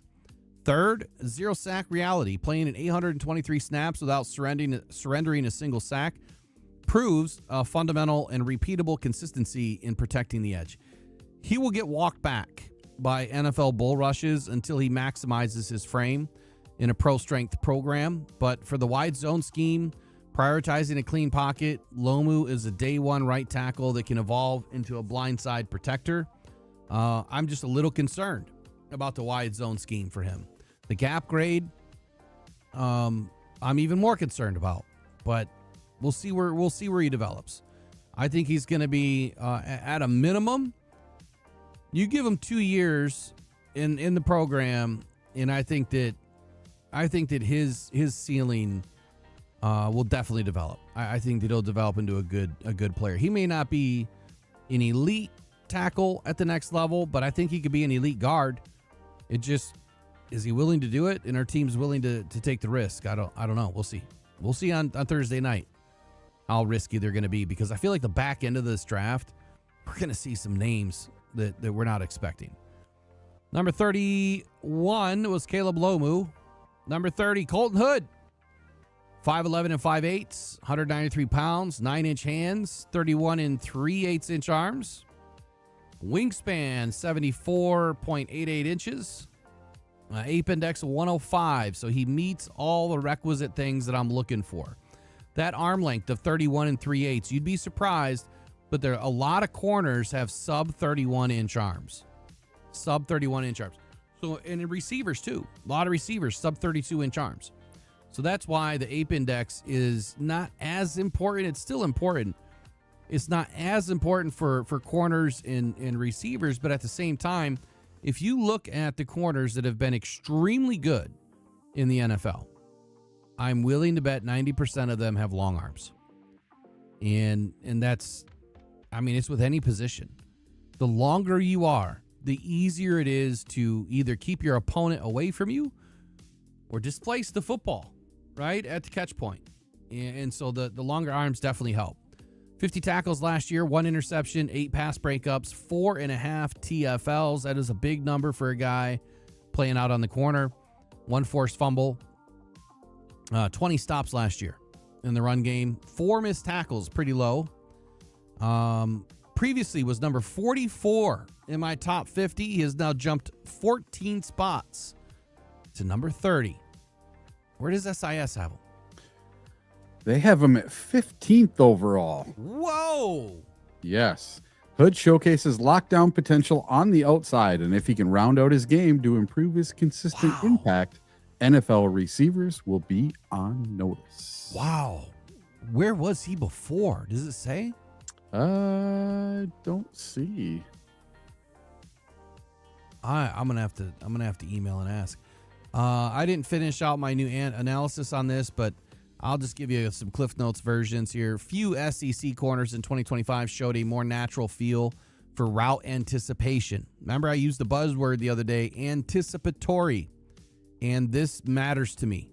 The guys that can anticipate the route pre-snap have a much better opportunity post-snap to disrupt the football and prevent the pass. He does that, and he does it extremely well. His timing is extremely good. He paired 50 tackles with 2 interceptions, 6 PBUs, and an 80.3 coverage grade in his first season at Tennessee. Hood plays with confident eyes and controlled aggression, consistently squeezing the throwing windows and triggering downhill with urgency of a safety rotating into the alley. His tape shows a corner who stays connected through the break, competes at the catch point, disrupts timing, and disciplined footwork. His eagerness to jump routes, though, this is where that anticipation may be a little bit, extra. He can be leveraged by double moves. With a safety over top, you eliminate those things, and sometimes, you scheme up to protect guys where they're weak, and that's what a good defensive coordinator is going to do. If he's consistently getting beat with double moves early in his NFL career, he's either going to be told to stop jumping routes, which you never want to tell a corner to do, or you're going to shade a safety over the backside so that if he does get beat, you have a safety that's there to pick him up. So clearly the 2 high safety shell for him would be an advantage. The single high safety will not be an advantage for him. I do see him as an option for the Lions. Big time option for the Lions in round 1. Big time. But I'm not going to tell you where he's going or if I think he's going to end up there just yet. But I think there's an option there. Number 29, CJ Allen, the guy that I've been a little bit low on throughout this process. And only, well, I mean, I guess I shouldn't say that low because he didn't move. Zero-sum movement for me. 29 in my top 50. He's 29 now. I definitely have, a first-round grade. Doesn't mean that he's a blue chip, but I think he's first-round valuable in this draft when there's not a whole lot of linebackers to choose from. If you are looking for a true Mike linebacker that you want to stick on your team for the next 5 years at a minimum, or at least have that 5th-year option, CJ Allen's the guy. 6 foot and 3/4 inches. So he's a little bit height deficient. 230 pounds. Big hands, man. He's got giant mitts. 10 and an 1/8 inch hands. 31.5-inch arms. A little light for me. The APE index came in at 104. But last year, 6 TFLs, 3.5 sacks, 4 pass breakups, 2 forced fumbles. Look, spoke with Jeff Dean about CJ Allen the other day. He does not believe that CJ Allen is will linebacker potential. And so that has me removing him from my list for the Lions for a will linebacker spot. But that doesn't mean that the Lions wouldn't bring in an extra interior defender, or another linebacker on the interior simply to either A, back up Jack Campbell, and that would be extremely impressive. Or if the Lions are thinking about maybe putting him in a different position, he can definitely rush off the edge, and he can rush to the interior. So I like him more as a strong side linebacker right now, not as a will side linebacker. And to a lesser extent, do I believe that Derek Barnes can be pushed out to the will linebacker spot? But you never know.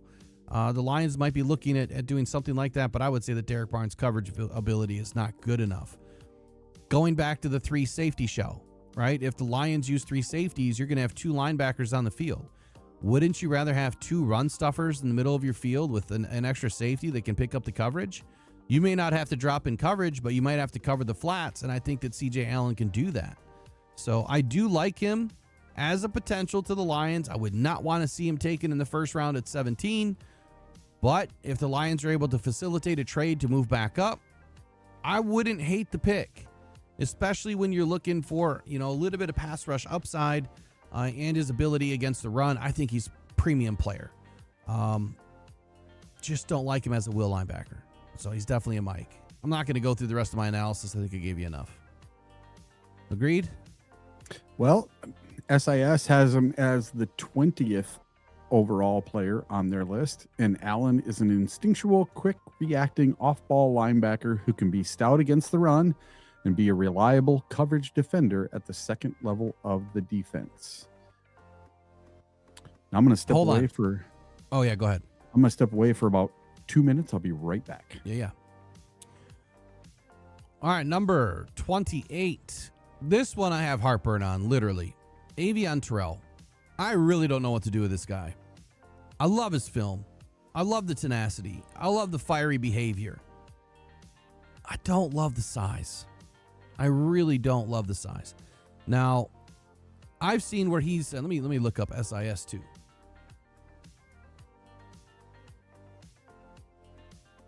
Let's see where he's at on SIS. Wow, they have him at 19th. At least, I have him in the first round, and I don't know how many calls SIS gets right. Like, I don't know a lot about them. I just started learning about them last couple of weeks. But at 5'10 and 3/4, he's a little bit better than the 5'9 that was projected earlier. 186 pounds, though, that worries me a little bit. But can he put on 10 pounds? Probably. Hand size is medium, right? He doesn't have big hands. He's got fairly small hands. 8 and 6, what is that? 8 and 5/8 maybe. Arm length, 31 inches. Not really long enough for me, but this is where he has a big advantage. His wingspan is giant. 1.07 ape index is in the elite framework for a corner his size. 2025, 4.5 TFLs. That should tell you something. He will work up inside the box, and he will get beyond the line of scrimmage to pull a running back or whomever down. 5 forced fumbles.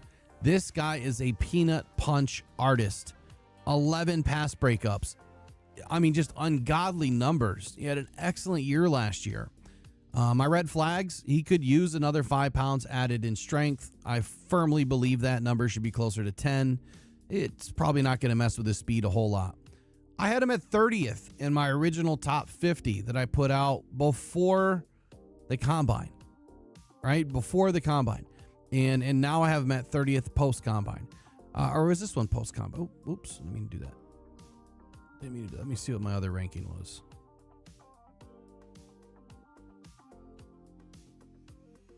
Oh, I had him at 30th. I was right. I had him at 30th.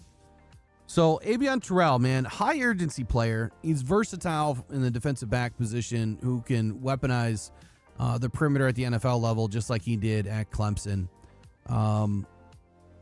I guess my take on the guy, that the 180 pound frame, we'll adjust that to be more accurate. 186. And limited length prevented a permanent boundary projection. Length, that should be height. Not length. Prevent a permanent boundary projection, forcing a nine spot slide. Nope. Not 9. 2 spot. He went up 2 spots. See, I told you I didn't finish these.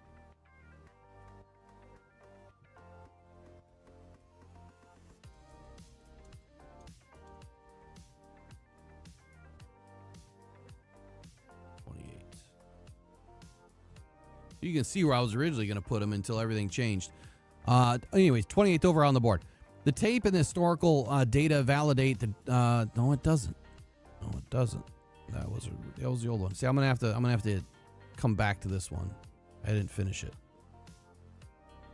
He was gonna slide 8 spots in my previous one. That was supposed to come out after the combine. But anyway, Avion Terrell, number 28. 27. Kadyn McDonald. Let me see where he is on SIS board.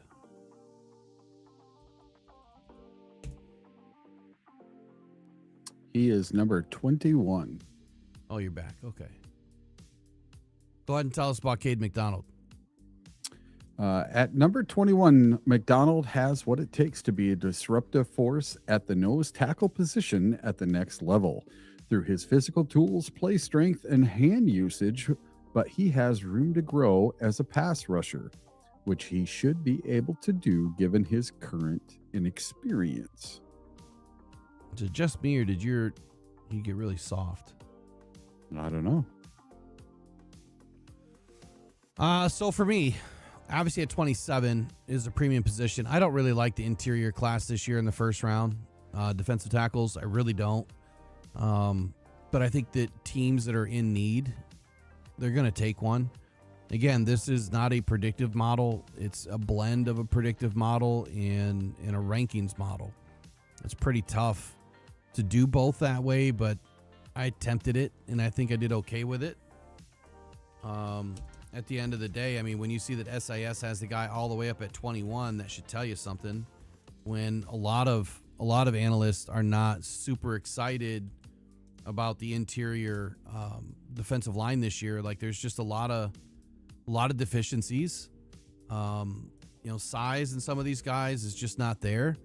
But for me, Kadyn McDonald, so he had a move for sure, didn't he? Or was he 27 in my last one? Thought he moved.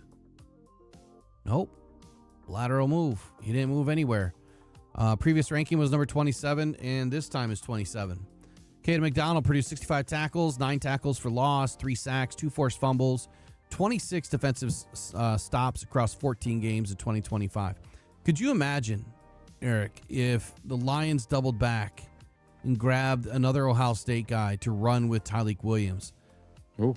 I think that Kadyn McDonald is one of the best interior defenders in this process, in this year's draft.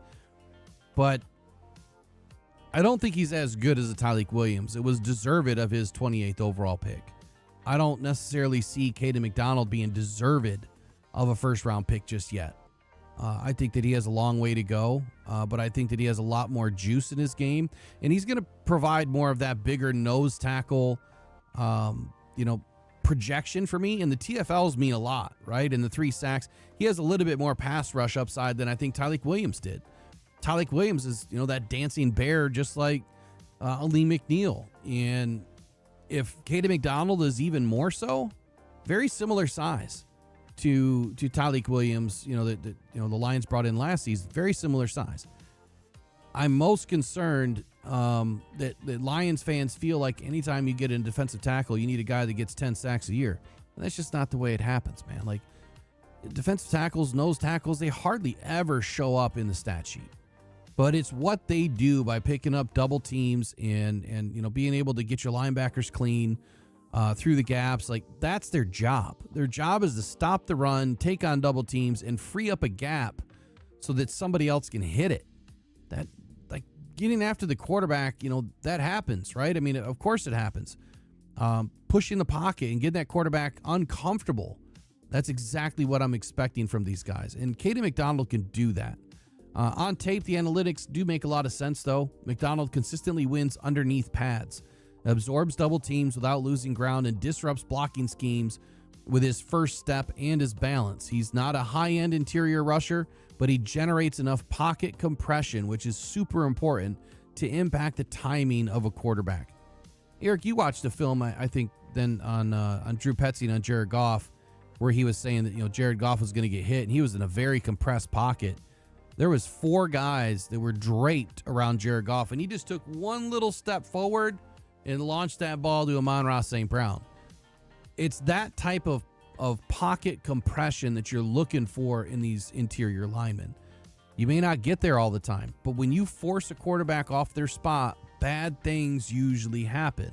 It just so happens that Jared Goff's really good at what he does. But most quarterbacks fold in that instance, especially the ones that take a lot of hits.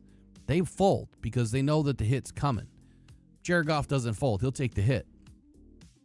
But Kadyn McDonald can absolutely compress the pocket and make quarterbacks nervous. Number 26, Lee Hunter. Now, like I said, this isn't finished.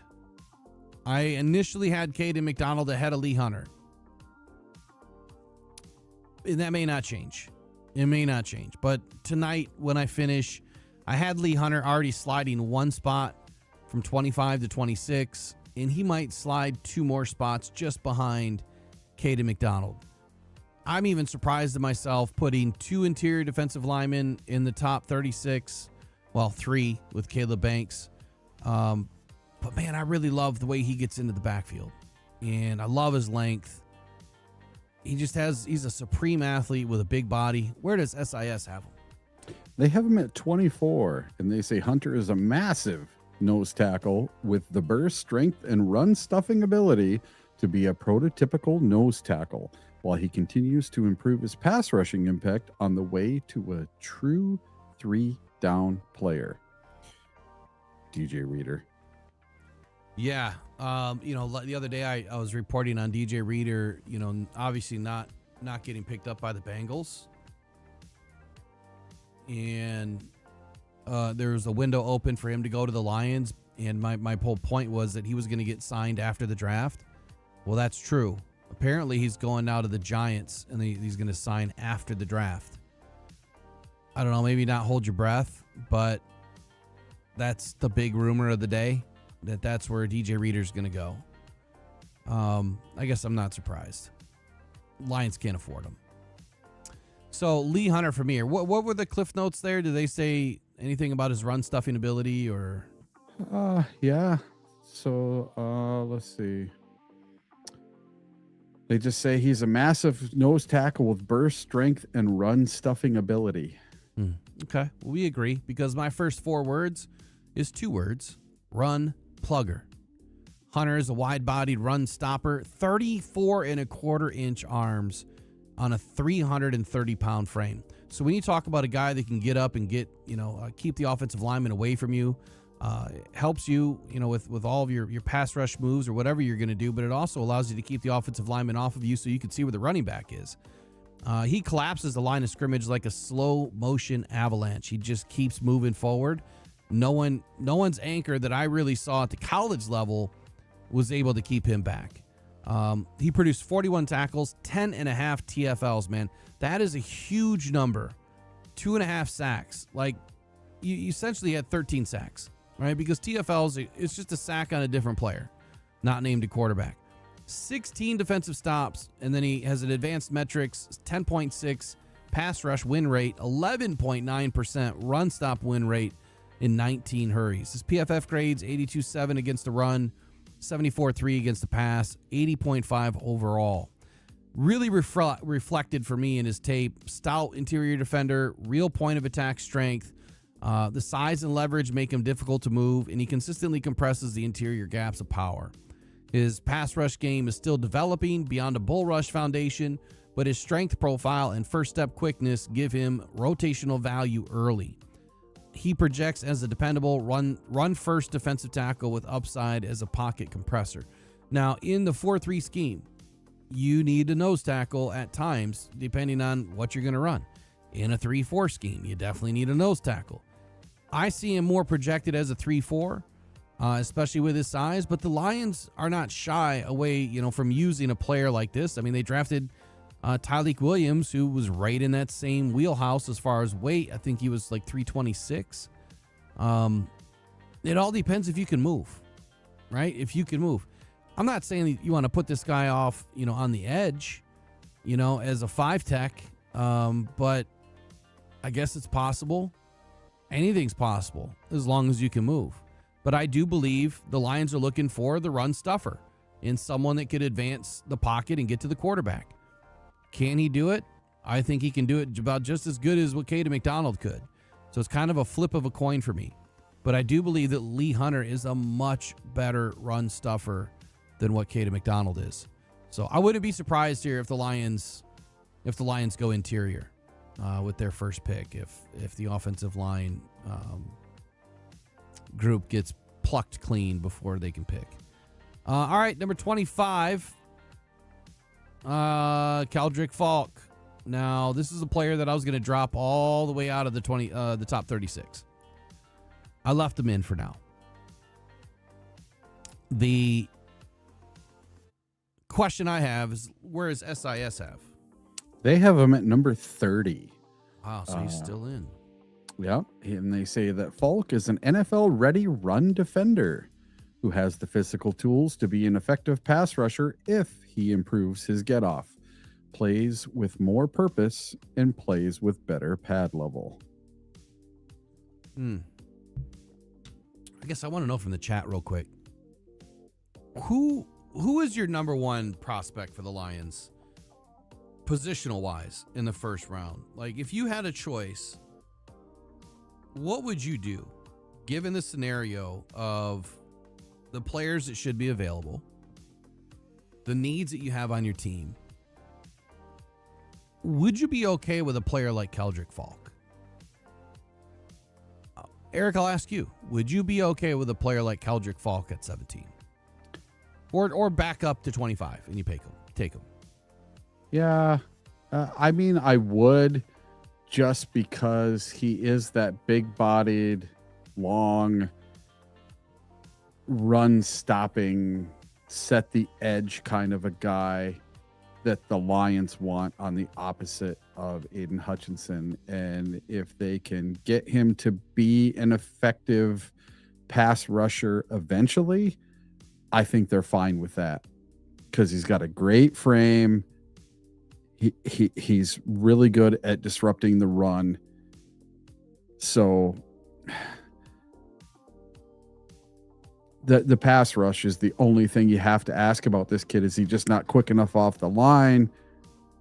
Is he just not using that length in his arms?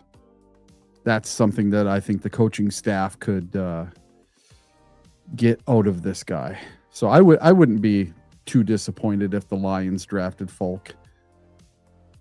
Okay. But Well, I guess, in my personal opinion, I think it's going to be O-line over. sure.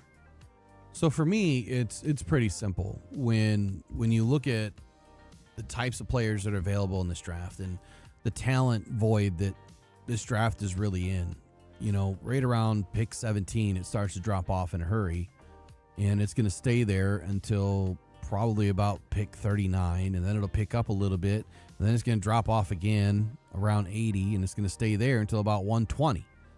So you have very few spots that you can maneuver in and out and get the right players. A guy like Keldrick Falk, I could see him completely dropping out of the first round, or if a team really values stuffing the run and trying to make teams more one-dimensional, then this is a player that you pick up. And I get it, not a lot of people are excited about Falk because of the pass rush, but you know what is so important, Eric? You know this. It's stuffing the run and setting an edge, because when you do that effectively, your pass rush gets better. When you are able to sit off on an edge and close it down, what happens to an offense? They're not going that way anymore. If they can't crack your edge in the hard edge, the wall that you just built and repeated over and over and over, that they can't get through it, at some point the ball's just not going to be run that way. And then that forces everything to the other side. And when that happens, they get predictable. And then when they get predictable, everything opens up for the defense. Then those ears go back, right? Eyes go down, and you just go. And you're just going right after the quarterback on every play. So that's why you bring in a player like Keldrick Falk. That's exactly why the Lions brought in Marcus Davenport, was because they wanted the hard edge to be set. They wanted the run to be stuffed. And Keldrick Falk does that with massive arms at 34 3/4 inches, an ape index, which is in the elite category of 106. He is 6 foot, almost 6'6" at 6'5" and 7/8, and he's 276 pounds. He is a perfect 5 tech body-wise. And in the 4-3 scheme, I mean, he's definitely going to be your strong side, edge. I think that setting a hard edge is super important. 5 TFLs, 2 sacks, 30 pressures, 4 pass breakups at the line of scrimmage, and 1 forced fumble.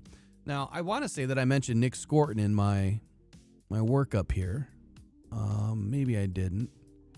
I'll have to go back and revisit it, but his name just popped into my head. Why? Because everyone was saying, oh, Nick Scorton had no production. He had no production. He's not going to be a pass rusher. He's going to have 0 sacks at the next level. I kept hearing that about Nick Scorton because I like Nick Scorton so much. What did Nick Scorton do last year, even after missing 3 or 4 games? He produced. That was 6 or 7 sacks.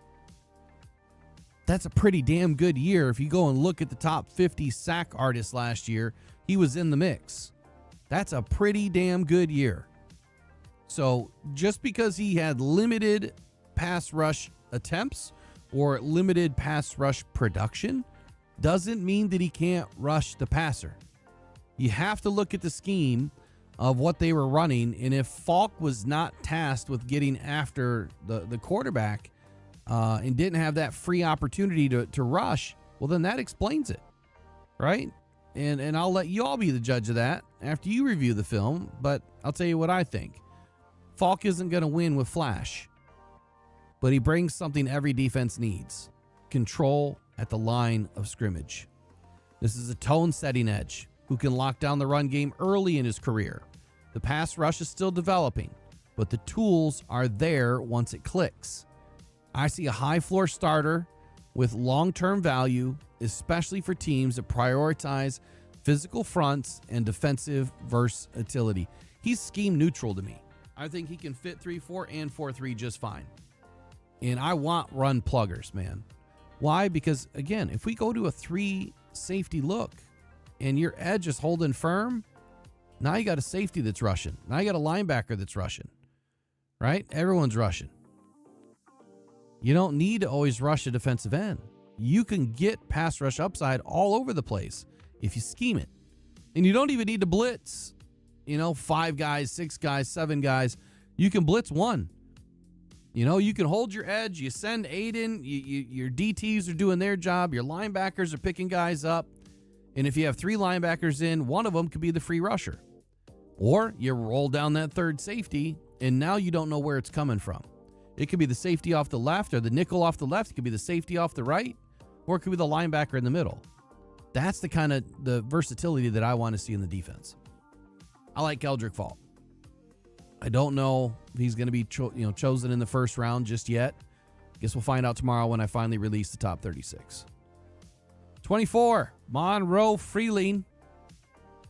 I'm sorry, so SIS had Falk where again? 30th. So maybe we're in, from the same mindset. Maybe we're in the same mindset there about Falk is just, with all the different rushers they're going to be taken in the first round, that maybe he edges out, just early into the second round. Monroe Freeling, previous rank for me was 31st. I have him moving up 7 spots to 24 at 6'7" and 3/8 inches. I thought he was 6'6". He's 6'7"? 315 pounds, 10 3/4 inch hands, 34 3/4 inch arms, and a wingspan of 84.5 inches. 106 on the APE index. So he aligns perfectly with everything that you're looking for. 891 snaps last year, 3 sacks allowed, 2 penalties, 0 hits, and 6 hurries and 13 starts. It's a pretty clean year. Obviously, you don't want to allow that many sacks, but that's a pretty clean year. The gap grade and the zone grade are both pretty low. And so that is my biggest concern for Monroe Freeling. I feel like he's just too light in the pants, man. He doesn't anchor well against power. And in the run game, it's a crapshoot. He's not good in either. His pass protection is better than his run game. So that's my biggest concern about taking Monroe Freeling. But where does SIS have him? Well, Lions fans and pundits are not going to like where they put Monroe Freeling in this list. Uh-oh.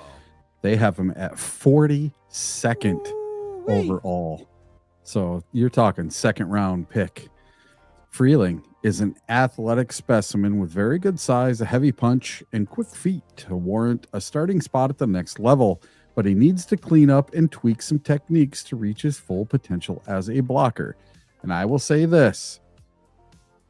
I see more people mocking Monroe Freeling to the Lions than any other player. I just don't see it. And that's my personal opinion. I don't see Monroe Freeling going to the Detroit Lions unless it's in the second round. Who's your number one pick right now for the Lions at 17? It's a toss-up. Or you want to wait till we get to 17? Sure. Think about it for a minute. Yeah. Look, I think the concern here for Monroe Freeling, it centers on the play strength, the run game displacement, high-waisted frame, limits his leverage, high pads, limits his leverage. The gap grade reflects inconsistent ability to generate movement, which is power at the point of attack. He lunges post-punch. He compromises his balance and exposes his chest to power rushers. So there's a lot that needs to be cleaned up. His anchor is adequate. It's not great. And it can soften against stronger defenders, which you're moving to the NFL now. So everyone is, 10x at the next level. His length, recovery ability, foot quickness, consistently stabilized reps, though, in the pass protection. And that's what I do like about his game. With some added lower body mass and strength and improved pad level, look, he's going to be a phenomenal tackle at the next level. But that's a lot to clean up. And it's not going to happen in year one. He's a 2 to 3 year guy for me. Like, I don't remember where Decker's trajectory was. When he came into the league, was he just the guy from day one, or did it take him a little bit? I can't remember that far back. But either way, when you look at offensive linemen that come into the league, especially in the first round, not all of them have great years. And a lot of them that end up moving positions, well, they have even worse years unless they go to guard. My take on Freeling is traits-based tackle with one of the highest pass pro ceilings in this class. You're betting on length, feet, and long-term development, not immediate dominance in the run game. In his zone-heavy system, he fits cleanly and protects early. If the strength and leverage come along, this is a long-term blindside answer with real upside. The biggest word in there is if the strength and leverage come along. He needs a better base, man. He really does. This is just my opinion, right? I don't use the opinions of others. And like you said, Monroe Freeling has been mocked to the Lions more than anybody. Why do you think that is, Eric? I have no clue. Because Daniel Jeremiyah said it from the very beginning, because Mel Kiper keeps saying it, because Field Yates keeps saying it, and everybody else keeps saying it. But go look at their records of mock drafting, and it's not good. It's not good. None of them got the Lions picks right, but this guy did. I did live. I didn't need to write it. I did, but you know what I'm saying? Like, there's more to picking the right player to a team than just saying that this player should be drafted at 17. I think that you need to really analyze what the team needs and what the team is probably most interested in, and where the team is growing. Like, where are they really growing? What are they trying to do? And that's where we have a curveball this year, Eric. We have Drew Petzing now and a whole bunch of new coaches. And this draft sucks because it's just, there's no clear answers. And that's why I don't think I'm going to get my picks right this year. Yeah. It would be crazy if I did. That'd be 4 years straight of getting picks right in the first round, which doesn't happen. So next up, 23, Omar Cooper Jr. 6'8", 196 pounds, 9 5/8 hands, 30 1/4 arms, a little light in the arms. Wing is 75 1/4, ape index of 104. It's amenable. It's not great. 2025 stats: 69 receptions, 804 yards, 13 TDs. I mean, what an incredible year for this dude at Indiana. Only 3 drops. That's pretty impressive work. 105.2 passer rating when targeted. Like, this guy's a quarterback's best friend. He almost has a perfect passer rating as a receiver. and only a 4.2% drop rate. This guy's great against the man. He's a man beater or man eater, whatever that song is. Yeah, he can do it. Contested catch rate, 50%. That means more than 50% of the balls that are thrown at him, or 50% of the balls, are contested. Where's SIS have Omar Cooper Jr.? A little bit lower than you. Really? 38th. Ooh, a little bit. And That's a lot of it. Yeah, and they say Cooper is a sure-handed receiver with the run after catch ability to make a difference as a number 3 receiver in the NFL. But he'll need to work on his release against press and avoiding contact to take his game to the next level. Well, for Omar Cooper, look, I look at the issues with Jordan Tyson. And I don't remember if I even have Jordan Tyson ranked yet, because I have a few spots that you're going to see here. I think 18 and 19 that I'm not decided on. So there's going to be some movement, and there's going to be some players that fly into my board at the last minute. Again, I'm sorry I do this on purpose because I can't give you guys what I'm trying to put out just yet. I still have a final mock draft to put out, and I'm not giving it away. I'm not. I'm trying to compete and have fun. So for me, this one is a lock for me. Omar Cooper going in the first. Jordan Tyson, if he had no injury history, would be the number 1 overall receiver in this class, with Carnell Tate. Both those guys would be like 1-2. Then you have Malachi Lemon. I don't trust that dude as far as I could throw him. I think he's a fantastic wide receiver, but I don't trust his attitude. I'm not so sure that he's going to be a guy that's going to grow. He flashes. I think he's, again, phenomenal, but Omar Cooper doesn't have a whole lot of injury concern. On SIS, does it show his medical risk there next to his name? Yes, it does. What's it say? Let me get back to the page here. It says low risk. There you go. 4-year junior. Had an incredible year last year. I get it was just one incredible year. Maybe he's a little bit light. I mean, he's definitely going to operate out of the slot, but I think he can push out wide too. I'll give you my quick take on him. Cooper is steady. He's reliable. He does all the small things right. And so when you look at players like Amon-Ra St. Brown, he focuses on all of the little things that can make you better. Everyone can see the big things, right? But the little things that you're doing, from technique to stance to delivery, I mean, everything matters. All the small stuff matters. Your foot positioning, hand positioning, everything, right? He does that. That's where he focuses a lot of his attention, and it translated early. He's not a traits-driven prospect, but he wins with consistency. Consistency, one of my phrases about who I am and what I do is I'm persistently consistent. That is what I see out of Omar Cooper Jr. What he does day in and day out, game in and game out, is persistently consistent. Toughness, the guy's tough as nails.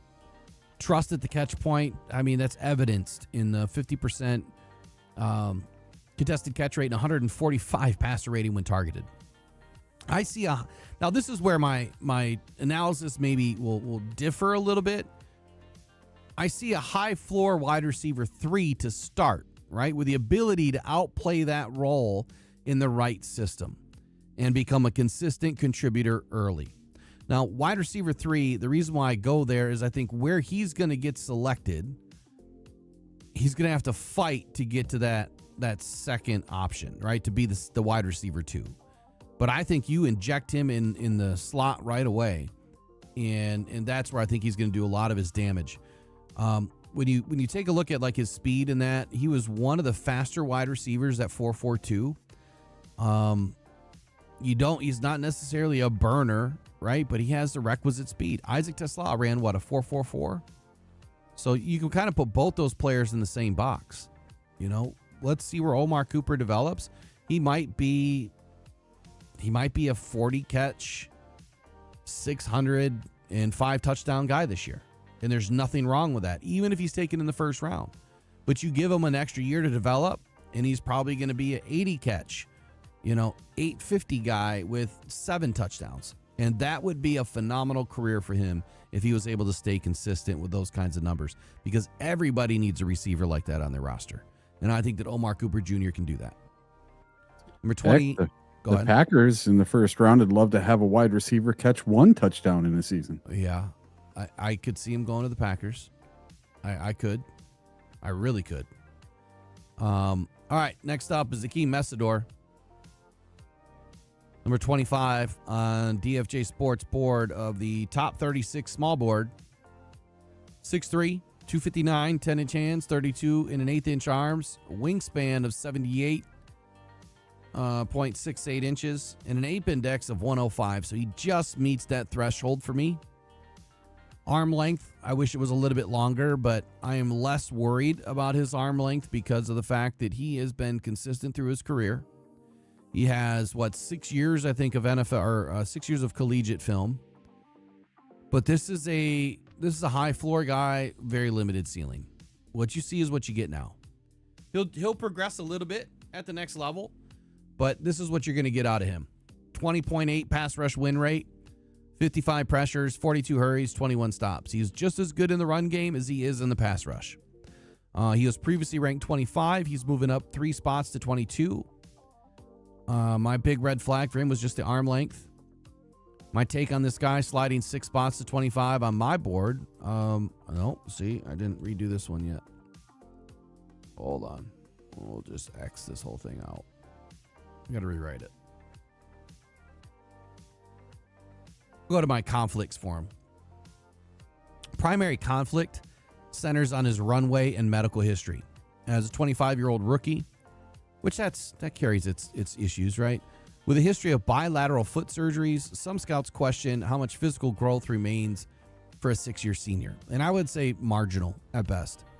Measuring at 6'3", 265 with 32 and an 1/8-inch arms, he lacks the premium length to consistently win on the perimeter through pure athletic bend. He doesn't have much bend. This forces a heavy reliance on the second effort counters and the technical refinement to stay productive against long-limbed NFL tackles. But I will tell you this. This guy's pass rush tool bag is loaded. Like, he's got it all. And you should at 6 years. What did SIS have to say about Akeem Messidor, and where do they have him ranked? Well, they have him at 16th. Whoa. Little bit higher than you do. So Messidor is a powerful, high motor edge whose suddenness, heavy hands, and physicality make him a highly effective pass rusher. And if he can improve his effectiveness against the run, his potential is through the roof. Now, they have him as a high risk. And his weakness, they say, is edge setting, his pursuit, and limited coverage upside. What is this? Preen Gacker? What is that? Where, something in the chat? I don't know. Someone said, what's a preen gacker? I have no idea. Yeah, major pain. What the hell is that? I have no clue. Okay. I totally didn't hear what they said, but I'm all good. All I know is they have him higher than me, so that makes me feel good. That they also feel like he's going to go in the first round, and I certainly believe that. And at pick 22, at 22nd best overall athlete on my board, I think he ends up in Chicago, potentially. I don't want to see him there because I think he's going to terrorize the hell out of us. But that's why we need our offensive line to buckle up and get ready. 20 and 21 are empty on my board for a reason. I thought it was 18, 19, but it's 20 and 21. And it's simply because I have some more movement to do. Now, some of these guys might move around a little bit, but we'll go to number 19. This is where it gets weird for me because I think Jordan Tyson is uniquely positioned to be the number 2 best receiver in this class. I love a lot about his game. I don't love the injury history. And that should scare anybody. Arm length is below average at 30 and a quarter. Ape index is below average at 102. Wingspan is about average to where his height is, obviously. It's below average. 203 pounds at 6'2" and an 1/8 inch. He has size. He has good size. But he looks a little thin, too, at the same time. 324 snaps. That's it in 2025.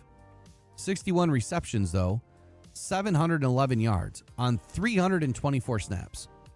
That's insane. 8 TDs and only 1 drop over 9 games. 324 snaps. That means that he was catching a ball about every 6 snaps. That's nuts.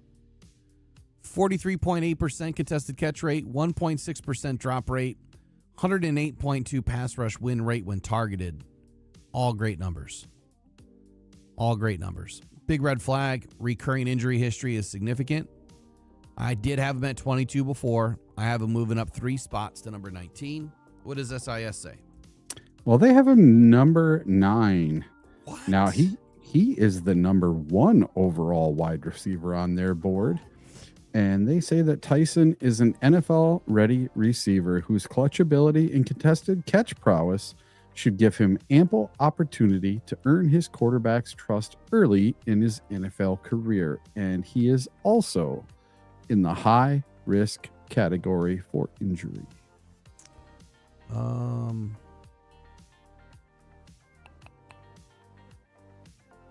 Do me a favor and put your mic fader up a little bit. Where's your fader at? Right at Unity. I'll go up just a titch. Yeah, I did. All right, so Jordan Tyson for me. Look, again, I love a lot about his game. I'm going to start with the concerns. It centers on durability and the physical ceiling for me. He carries a significant injury history, including major knee damage and multiple soft tissue setbacks that have limited his availability during, I don't know, how many years in college was he? Was he 4-year junior. 3rd-year junior? 4-year junior. 4-year junior. His length of play strength are average, and he can rely too heavily on contested situations rather than consistently separating late.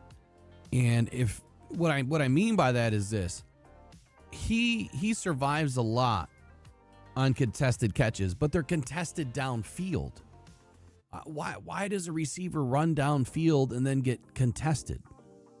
When you're running downfield 20, 30 yards and you're consistently getting contested, that means you're not getting separation. And you're not going to get separation in the NFL if you're not doing it now. So oftentimes in the film that I watched, he would, you'd start running his route, right? And then as he got downfield and the ball's, thrown 20, 25, air yards, he's having to go up and contest for it as opposed to getting free and running a clean route, especially underneath. I don't know that. I don't know where he's going to be at the next level. I don't. I just know that this draft, you have to take somebody. He also offers limited production after the catch too. So not a lot of yak yards for this guy. The most value is coming before or after or at the catch point, However, his polish, his hands, his competitive toughness consistently show through everything else for me. And then when he's healthy, he plays with control and reliability that does translate to starting level impact. I wouldn't have him as the number 1 on any team right now. I'd probably put him in that wide receiver 3 range. As a number 1 pick or a first round pick, I still would put him in that wide receiver 3 range. My take on the guy is one of the cleanest separators in this class, but then downfield, it's contested. I don't get it. You get the separation, keep the separation. The medicals are a swing factor. It's that simple. If he stays healthy, you're getting a high-level starter who wins with detail and consistency, and I see the upside to wide receiver 2 with wide receiver 1 flashes. But I'm putting him at wide receiver 3, without a doubt right now. The risk profile will ultimately decide how early a team is willing to pull the trigger on Jordan Tyson. This one for me is That's tough. Number 18. Denzel Boston. 6'3" and 5'8", true X receiver here. 212 pounds, 9.63 inch hands, 32-inch arms, ape index of 102. So pretty light in the arm length, but his arm length at 32 is good. The ape index is a little bit light because he's so damn tall. You know, it's almost 6'4". Last year, 62 receptions, 881 yards, 11 TDs in 12 games. 76.9% contested catch rate. That's a little alarming. I'm glad that he can do it. It's just alarming that there's so much contested catching going on. 3.1% drop rate is incredible, and 112.3 passer rating when targeted is solid. He was number 19 in my top 50. He's now moving up one spot to 18. Where does SIS have Boston? They have him at 14th as the number 2 or third, number 3, the third wide receiver at the position. And they say Boston is a big-bodied receiver with smooth athleticism who can be a ball winner in contested catch situations with strong hands and a physical frame. Now he comes in at a low risk for injury. I'm sorry, where was he ranked? Third. No. Oh, 14th overall. Oh, 14. Okay, so 4 spots ahead of me, if I could do math right.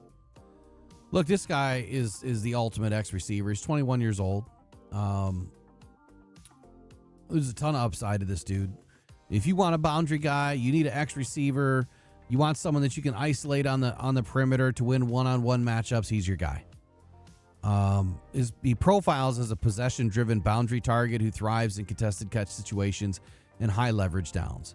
The concern only centers on the vertical separation and dynamic playmaking. Boston lacks verified top-end speed, limiting his ability to consistently stack corners or generate explosive separation downfield. His 4.98 yak, yards after the catch, average reflects limited creativity after the catch, and longer defenders can crowd his frame at the line of scrimmage. However, his strength, hands, and route awareness consistently offset the limitations. Boston is a classic boundary receiver who wins with size, control, and toughness.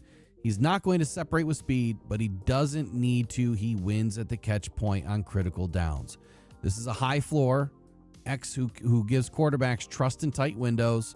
I see a day one contributor with a long-term wide receiver 2 value here, especially in the offenses that lean on physicality and timing. I really like Boston. I think if there's anyone that is going to have a pretty solid first year, I think he will. So that was number what? 18. Now we're going to number 17. Emmanuel McNeil-Warren. 6'3.5", 201 pounds, 9 1/4 hands, 32 1/8 arms, 78 1/4 wing, and a 104 ape index. So he just meets that threshold for me. And he's got the long arms, man. I love the long arms here for what I believe is going to be a very strong safety. 77 tackles, 5 pass breakups, 2 interceptions, 5.5 tackles for loss, 1 sack in 13 games last year, 33.3% forced incompletion rate. Let me say that again. 33.3% forced incompletion rate. That is insanely good. 1 out of 3 catches, he's breaking it up. No matter, he's breaking it up or forcing an incompletion. 15.5% missed tackle rate's a little bit high for me. And the 50.3 passer rating when targeted is phenomenal. Draft stock for me, he's moved down 1 spot to 17 from 16. So not much movement. I've been pretty consistent with my guys as far as where I was going to have them ranked. Where does SIS have him? They have him at 22nd overall. And McNeil-Warren has the versatility to play both deep safety and hover around the box due to his range, instincts, physicality, and high-level playmaking ability. But he will need to improve on his angles and tackling consistency to reach his potential at the next level. And he's a low risk as far as injury is concerned. But they say his weakness is man coverage. So would that be a fit for the Lions, having someone that's weak on man coverage? It depends. It depends on where you view him as a position, right? Mm-hmm. If it's too high safety shell, well, I guess it really depends on. All right, let's just think about this for a moment. The Lions run a lot of single high safety. You're not going to put Emmanuel McNeil-Warren back there, but then again, you could, if you trust his angles and you know where he's, you know whether he's able to diagnose pre-snap what's going to happen with the routes and then being able to follow the routes. I do believe that you could put him back there in situations. That's not where I'd want him to be because he doesn't really necessarily have the speed to do it. So that's where if he's in a too high safety shell, you have more advantages with that. But I really like him up around the line of scrimmage. I think that's where he's going to stay. Yeah, you're going to have some man-on-man situations, but honestly, I think you're going to have a lot more zone when you utilize him. But if you put him up at the line of scrimmage, you're looking for him to thump in the run game and just mix it up in the trash, man, and just take care of everything in the flats and in the intermediate zone. You know, everything from like 12 yards and in. You don't want him flipping and running downfield a whole lot. You really don't. So I think that you have to, you know, scheme-wise, I think that you need to be a little bit more versatile with him, and that's just early in his career. I think that once he gets, you know, installed into the next level, I think he's going to have a lot more growth than a lot of these other players will. But you can't mistake this kind of size. It just doesn't happen very often. You know, the way, just how he's built, man. His game is built on trigger speed, physicality, and length that allows him to disrupt passing lanes and finish through contact at the catch point. Dude is violent, man. Toledo deployed him as a versatile safety with box, split field, and rotational responsibilities. So he's done a little bit of everything. His profile is an enforcer-type defender who impacts all three levels of aggression and range. My take on the guy is pretty simple, man. He brings a presence, and you feel it immediately. Length, speed, and real striking power. The speed it's not blazing, but it's good enough. There's a difference between 40 speed and play speed, and I believe that his play speed is a lot faster than what you're seeing on a piece of paper. He's not a finished product by far, but the tools are rare and the impact flashes are loud. Clean up the angles and tackling, and you're looking at a difference maker on the back end.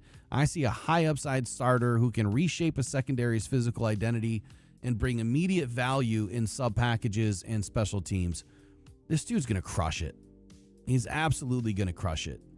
I mean, it's one of my bigger calls for this year is that Emmanuel McNeil-Warren is going to absolutely light it up in his rookie year. As long as he stays on the field and he's healthy. But I have him at number 17, and he is one of the top 5 positions for me going to the Lions at 17. Number 16, Ruben Bain. Oh, jeez. Ruben Bain. I really wanted to throw him out of the first round, and I might tonight when I revisit this. But something tells me he's going to get taken in the first round. And more power to you. Whatever team does it, better not be the Lions. At 6'2 and a quarter, 263 pounds, 9 1/8 inch hands, and 30 and 7/8 inch arms with a wingspan of 77 and 5/8 inches and an ape index of 105. He just barely meets the threshold with the ape index. Barely. But at sub 31 inch arms, there has not been an edge rusher drafted in the first round with sub 31 inch arms in over 20 years that has ever had more than 9 sacks in a season. Now, I've given a couple of examples in the past, you know, of a couple of players that were pretty short in the arm length, but they were north of 31, still on the lower end, but they had fairly successful seasons. Now, previous rank, I had him at 13. I dropped him another 3, and quite honestly, I could drop him another 30. I love a lot about his game, but I don't love him as an edge. But I don't see where he's able to play anywhere else, to be honest with you. He's not a linebacker. I don't think he covers well. I think he's too big to be a linebacker. Where does SIS have him? They have him number 7 overall. Jesus. Bain is built to be a modern NFL defensive lineman, as he can line up anywhere, impact the run game on a regular basis, collapse the pocket with power, and he still has enough burst, balance, and bend to line up outside and win on clear passing downs. He's a low risk for injury, and I have him going to the Kansas City Chiefs. I could see that. I could see them. I could definitely see them using him. 54 tackles last year, 15 and a half TFLs. I mean, these are the things that you love, right? 15 and a half TFLs, 9.5 sacks, 67 pressures, 1 pass breakup, 1 interception, 2 forced fumbles. You love those stats. But does anybody realize that stats in college typically don't translate to the NFL? So when you look at these guys that have these wonderful stat lines, go look at what they did in their rookie year or even their second or third year. It doesn't translate. And then you'll see guys that don't have stat lines. And then look what they did in their rookie year. Sometimes it gets a lot better, right? Case of Nick Scorton's one of them. 18.8 missed tackle rate. This is my biggest red flag for this dude. 2025, 18.8 missed tackle rate. Why is that? It's the short arms. And if you think it's going to get any easier being in the 0th percentile for your length in the NFL, I think everyone would be sorely mistaken. Again, I love the explosive get off. I love the compact power. I love the violent hands. I think that he consistently stressed protection early in the rep. But now you're going up a whole nother level, right? The best tackles and guards and tight ends and chips and all that you were facing in college, those are going to be the worst players you're going to see at the next level. And I just don't see where he doesn't get caught in the trash and get wiped out by, these pulling guards or tackles. And I don't see where he's able to lock in and get into someone's chest and then be able to get off. I think he's going to struggle. I really do. But in the run game, he's going to be a menace in the run game. So how do you deploy him? I think you almost have to deploy him as just you're free. You're just free to find the ball, see ball, get ball. And that is a hard position, to factor into a defense. But I think he can be a difference maker that way. That if he is a free rusher, he's just free to do whatever he needs to do. There's positions like that in the NFL. And I think it will reside in more of those 3 safety looks too, where he can be a little bit more free.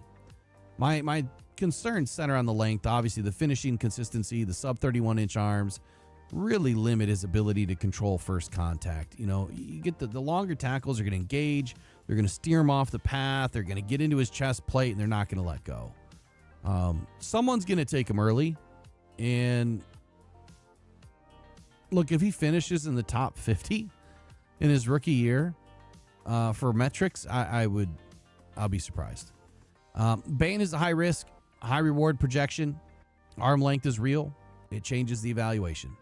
But the tape doesn't lie, man. This kid can rush. He has speed. He has all sorts of things going on with his ability. But for me, it's the deployment, right?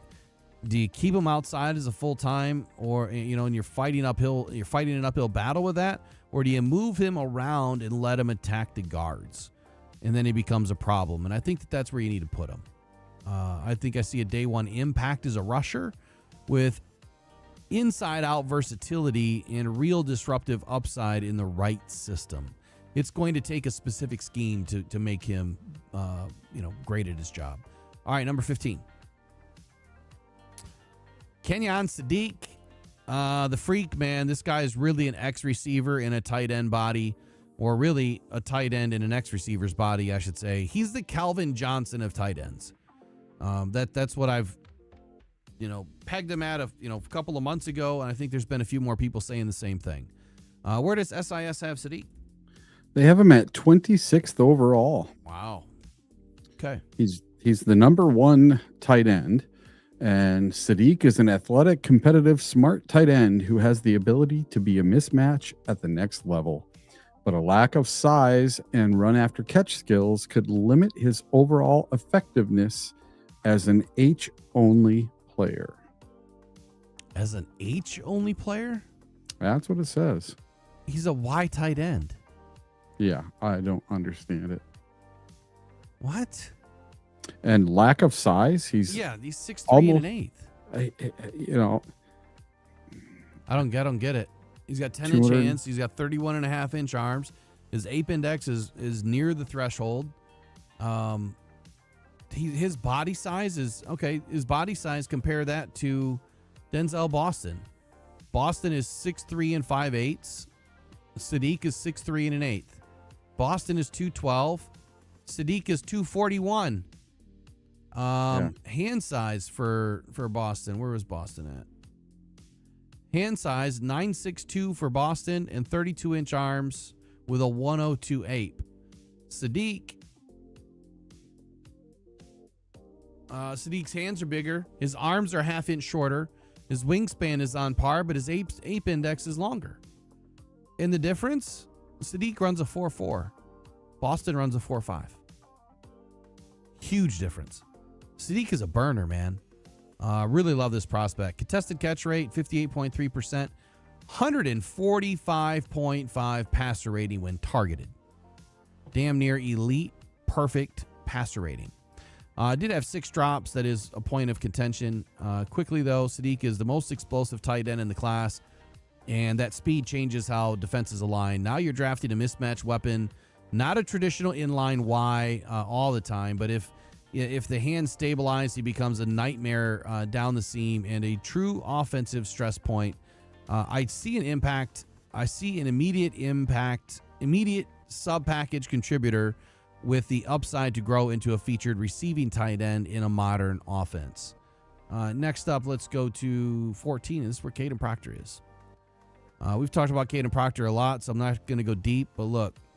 Arms, 33 and 3/8. Hands, 9 and 7/5. He's 6'6" and 5/8 inches. He's 352 pounds. His ape index is on point at the threshold. He only allowed 4 hits, 2 sacks, and 2 penalties last year with 19 pressures in 15 games. If he can mirror that in his first year, that would be impressive. He's just as good in the gap as he is in the zone. He's scheme versatile from a run perspective, and his pass pro is solid. Now, a lot of people think he slides and sets a little bit slow at times, and that was when he was a little bit heavier. At 21 years old, this guy is still growing, which is crazy, but he's growing mentally. And what I gathered from him is he's willing to do whatever it takes to succeed. If you tell him, I need you to be 348, he's going to be 348. He'll make sure it happens. Proctor is a traits bet, and I'm buying it. You don't find this size, movement, and raw power combination often. And when it clicks, he takes over games. He's not a finished product, but the ceiling is high as any tackle in this class.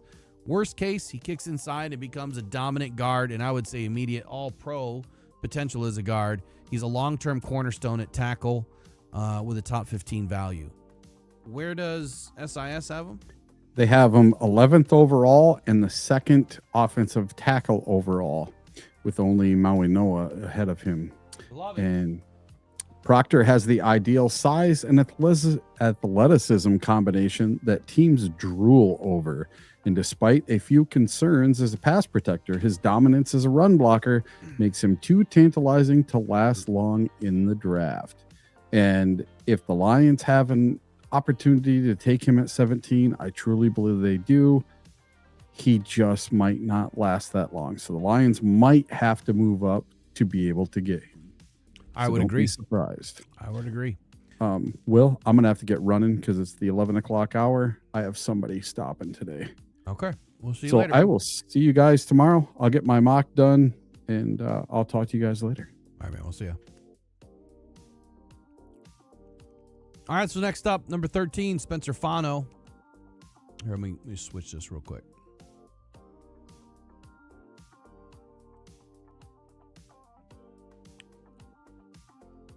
Number 13, Spencer Fano. Look, I have him ahead of Proctor. I think he's a little bit more clean. I don't like his measurables as nice as what Proctor delivers. But I do believe he's a little bit more polished in certain areas. Had a hell of a year last year. At 6'5.5", 311, 9-inch hands, 32 and an 1/8-inch arms, decent wingspan, kind of the same ape index as Kadyn Proctor. That's why I say none of these tackles in this class are like they're none of them are perfect. But 0 hits, 0 sacks allowed, only 5 hurries, but 5 penalties is quite high. He did that in 12 games. And he is equally as impressive in the run game. He's a road grader, 80 in the gap, 79.4 against the zone. Up 5 spots. He was 18th for me in my top 50, and now he's sliding up 5 spots here to number 13 overall. And I do believe that if the Lions are going to move and they get a shot at Fano, they'll take him. And they'll take him over Proctor. But right now, they don't have a shot at Fano if Fano does go where he's expected to go. But each player has their own sets of concerns, right? And he's 3rd position overall, according to SIS. So behind Kadyn Proctor. And he's ranked 12th. So we're pretty close. We're one off each other. Remember, SIS just updated this, I think, yesterday. So Fano for me, again, 21 years old. A lot of 21-year-olds in the top of this class. Now, Fano isn't a prototype tackle, and that's why he's sliding, but the tape is too clean to ignore. You're getting a technician with elite movement skills who can start early. If he stays outside, he's a solid starter. But if he kicks inside, his ceiling jumps for me. That versatility and polish keep him firmly in the top 15 conversation with real long-term upside. Now, I got to fix this part because I had him sliding, kind of changing spots with Kadyn. I was going to move Fano to 18 move Fano back to 17. And obviously put Kadyn Proctor up at 14 or 13. And I still might. It's kind of tough to, like when you compare these guys, for instance, Proctor, great height. I mean, obviously has the weight, great base, solid set. His anchor is strong. You're not moving the guy. Good hand size. His arm length is 33 and 3/8. Whereas Fano is 32 and 1/8. So you're talking 1 1/8 longer or 1 1/4 longer in the arm length for Proctor versus Fano. The difference is I think Fano moves a little bit cleaner than what Kadyn will. And I'm not saying that Kadyn can't move, and I'm not saying that he can't be utilized in any scheme because I think he can. But I think he moves a little bit cleaner right now. The concern for me with Fano, though, it does center on his length and his anchor strength, the sub 33-inch arms. Obviously, you guys know I hate that. Against long edge rushers, he can really struggle to absorb the power. When his base narrows, he gets unsteady in his feet and he gets tippy. He gets tipsy, top heavy, if you will. He opens up his hips way too early at times, exposes the inside counters, but he does have really good recovery ability and balance and hand usage that does consistently mitigate those issues, but it also turns into penalties. So when you see a wide mitt flying out to try to stop an edge rusher, that's where Fano, ends up with some dirty laundry in front of him. And at the NFL level, I mean, look, they haven't been calling hardly anything for holds on these offensive tackles against the Lions or for the Lions. So maybe it won't change. I don't know. Number 12, Dylan Thieneman, Oregon safety. Really love this kid's work, man. The other day, you guys heard me talking about him with Jeff Dean, and I really think he is the premier polished safety in this draft as a free safety, right? Caleb Downs offers a lot more versatility than what Dylan Thieneman does. But Thieneman he's just rangy. He's rangy, and I think he's a hell of a hitter. He's a hell of a tackler. I love his work, around the box, even though it still is a concern for me. He lacks some of the mass and that shock power immediately up around the box, but I never really see him shy away completely.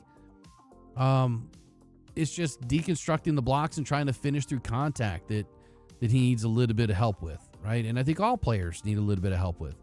The 8.3 missed tackle rate shows reliability. 8.3 is not bad, right? It depends on how many reps you have, how many opportunities you have. And that's the difference between analytics companies is, like SIS, when they grade you, they're grading you on an actual opportunity, right? I'm probably going to explain it wrong, but you have to be in the mix of that play to earn a bad grade or a grade period for that play. You can't just be involved in it like second or third rate. You know where I'm trying to go with that? Jeff explained it way better. But SIS grades players on what they actually do and what they actually are responsible for. Other sites kind of do a overall assessment, if you will. The things that I'll say about Fano, look, Thieneman, he's one of the cleanest coverage safeties in this class, and the athletic validation removes any doubt about his range. He's a player who sees it, triggers on it, closes before offenses can react. He's not built to live in the box, but that's not where his true value lies either. I see a day one starter starting free safety with top 15 value who stabilizes the back end and takes away space immediately. And I'm not taking him out of the box completely. I think that even though his value's not there, I still think he has value there. He doesn't shy away from tackles all that often. A little bit more mass on this kid will go a long way. 6 and an 8 at 201 pounds, but he just looks thin.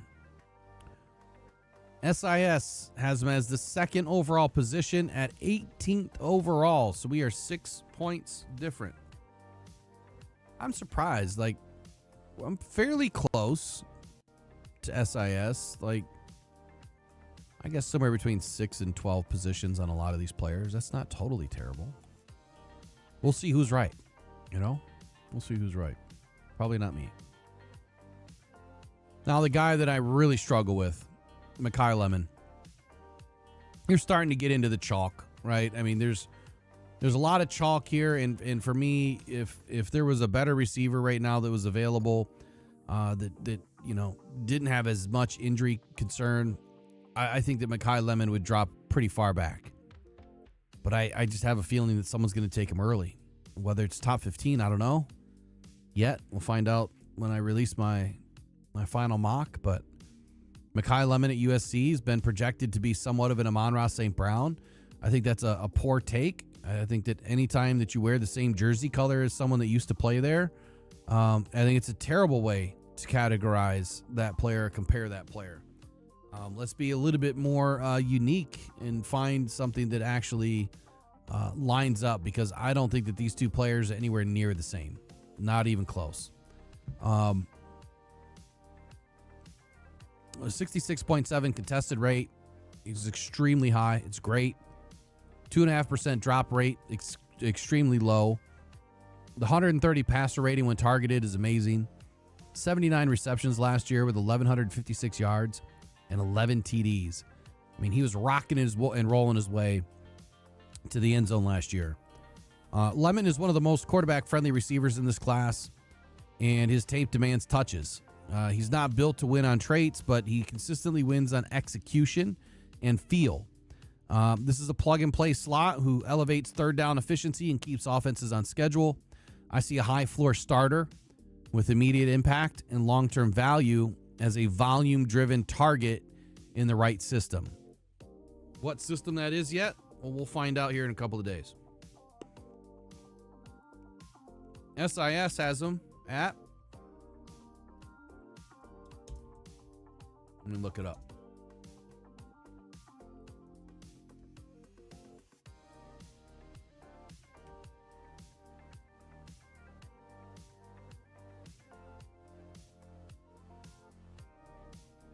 Fourth position overall and 17th. Interesting. All right, number 10. Now, you guys know I don't want to put this guy here. I really don't, but I don't have a choice. I know if I don't put Fernando Mendoza in the top 10, people are just going to laugh at me for whatever reason. I would rather put him at 32, and that's where I had him. I legit had him at 32 before I was doing this. I had him at number 5 just because in my first one, he's not number 1 to me. He's a tier 2 athlete with tier 1 processing. He's super smart. He's got that nerd to him. He's kind of an invert, if you will, not invert. In what is it called? He's not an extrovert. Is it invert? Introverted? Introverted. He's kind of an introverted type mentality. And that's okay. There's nothing wrong with that, right? I just listened to a podcast last night when I was falling asleep, and I heard him talking about Jared Goff and Kirk Cousins and Fernando Mendoza, and they were saying that Kirk Cousins is like the ultimate nerd. And you guys, if you remember the conversation that I had about the nerd factor with Patrick Mahomes, about a year and a half ago, I was saying that, your quarterback, you need to have some nerd in the guy. Like Tom Brady was a giant nerd. And Patrick Mahomes is not only was he a nerd, but I'm using the word loosely because other people have used it. But it's the way that he just gets after it in the study and in the preparation. He was at a wedding, Patrick Mahomes, and he was nowhere to be found. He was back in his car with like hundreds of sheets all over the place of playbook, and he was going through plays. That's a nerd. That's someone that really wants to know what, everything about football and everything about their team and everything about their playbook, which you should, but just doing it to that level. And so listening to, this channel talk about having your next quarterback be the ultimate nerd, Fernando Mendoza is that. And I think that's where the high processing comes from. There was something else that they were speaking about too, and it was with Jeremiyah Love, and I'll let you know what that is here in a minute. I thought it was really interesting. Look, I think the guy is an elite processor. I think he has a decent arm, not great arm. I think his body he has the height. He has great weight, but man, standing next to the guy, he looks like a toothpick. Great size hands. Arm length is good. Not that really matters. And I mean, everything about his body, height, weight, all that good stuff's great. But I just don't see a number 1 quarterback in this guy just yet. I just don't. He lacks the sheer arm talent to elevate an offense off script. He's a pure operator in this class, or the best pure operator in this class. And that matters in today's league. He's not going to wow you off script, but inside structure, he's as clean as it gets. This is a quarterback who keeps offenses on schedule, protects the football, and maximizes what's called, and in the right system, he's a high-end starter with long-term stability and top 15 value built on processing and precision. He's going to be the number 1 guy taken off the board, at least as we know now, unless the Raiders completely shock us. Number 9. Let me see. Where's SIS have him? This ought to be interesting. Because when I first talked to Jeff and I told him that I had Mendoza down at 32, they're like, yeah, we're not far off. Look at that. 25th. First position, 25th overall. So that makes me feel a little bit better.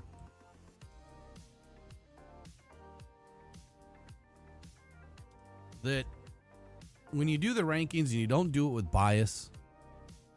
Oops, that's the wrong guy. When you don't do it with bias, you can actually get a few things right.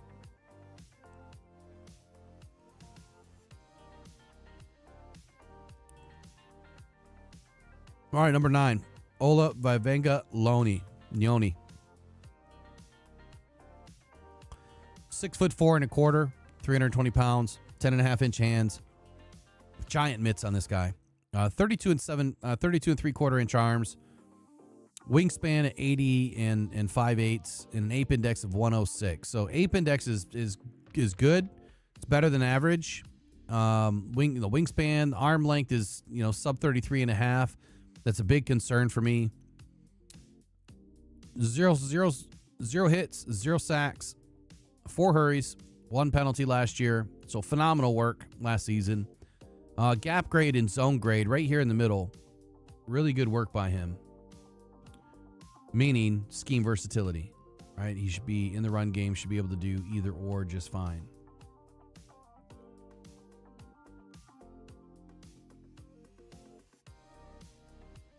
Limitation for me shows up in the range and lateral recovery. Neoni lacks the high-end foot speed, which can expose him against quick interior penetrators and delay his response to stunts or late movement. Wide zone spacing reduces his effectiveness, forcing him into recovery situations.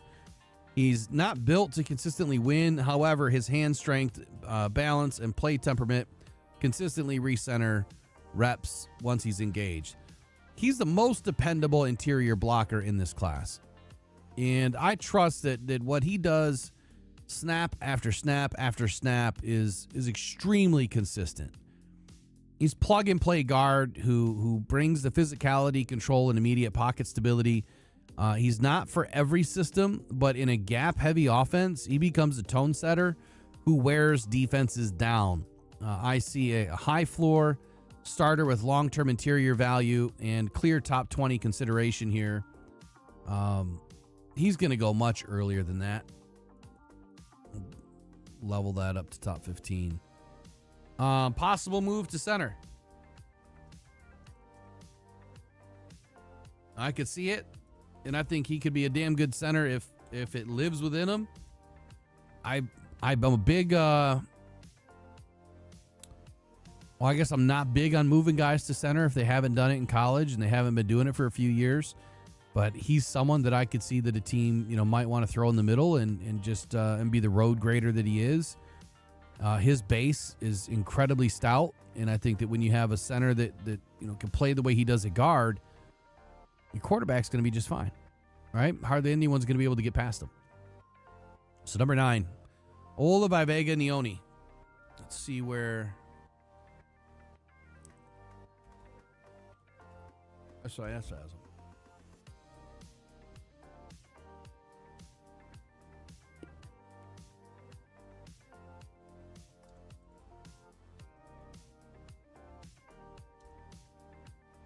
First position overall as a guard, 13th. 13th. All right, next up for me at number 8, Mansour Delane. Got to be quick here. I got to get rolling. The best corner in this class by far. Good arm length at 31 inches. Ape index is a little bit light at 104, but 31-inch arms. I mean, there's not a lot of corners in this class that have long arms. I really like, a couple of guys framed that we'll get into, tomorrow when we talk about some of the players outside of the first round that I like. He's 22 years old coming in this year. My only concerns with him, on the size and length limitations, the 31-inch arms do restrict his ability consistently to disrupt at the line and finish through larger catch radii, but especially the true X receivers. But when you watch his game, I feel like he puts his body in a position to win. So when you stay in phase and you're in a position to win and you're able to use your body and your arms to get up there and contest at the catch point, you don't need to have 32 or 33-inch arms to do that. You could have 30 and a half or 31 or 31 and a quarter. It's all about positioning. And if you position yourself in the right way, or if you anticipate the route and when the ball's going to be, thrown, then it's all about putting yourself in a position to win.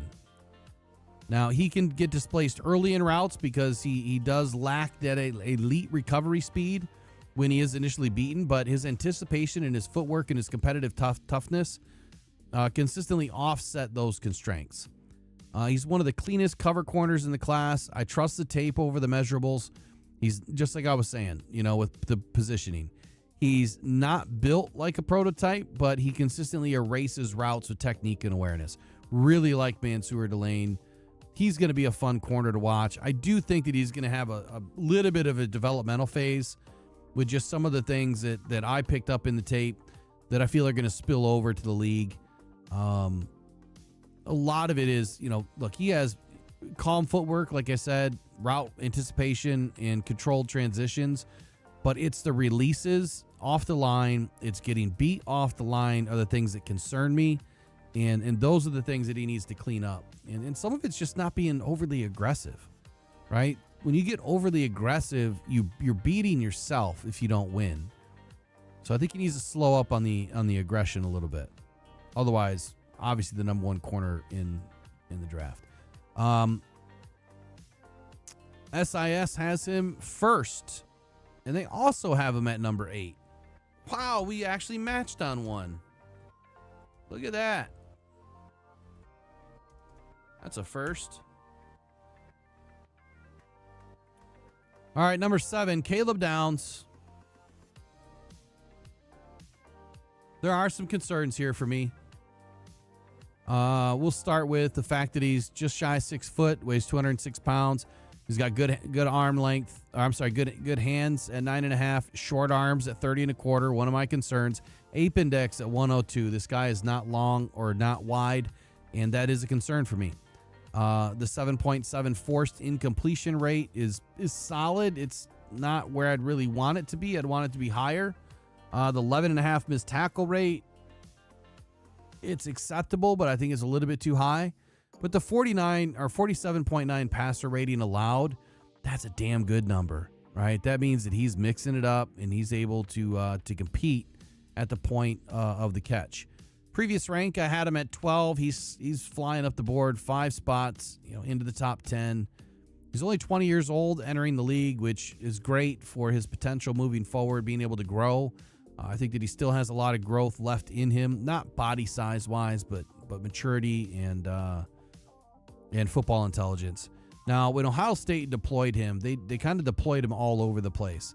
They had him as a box safety, a slot defender, and a rotational coverage player. And even once in a while, he was back in the free safety, kind of as a rover, last line of defense, if you will, but very few and far between. I think that they maximized his instincts and his versatility over anything else. High profile player with a high IQ, and I think that he's going to be fairly flexible with wherever he ends up. The concern just centers on the limitation of the physical limitations, particularly the length and the finishing consistency. The arm length, really reduces his disruption radius in contributing to an 11.5 missed tackle rate. And at the next level, you're going to have bigger, stronger, faster, longer running backs and receivers coming at you. And that's where the length limitations tend to get you. He's one of the smartest defenders in the class, and that translates immediately on Sundays.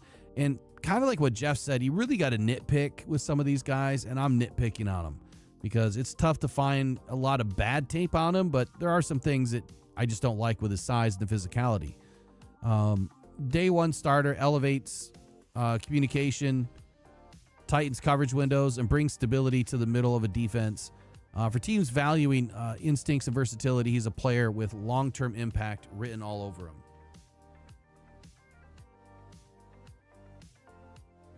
One sec here.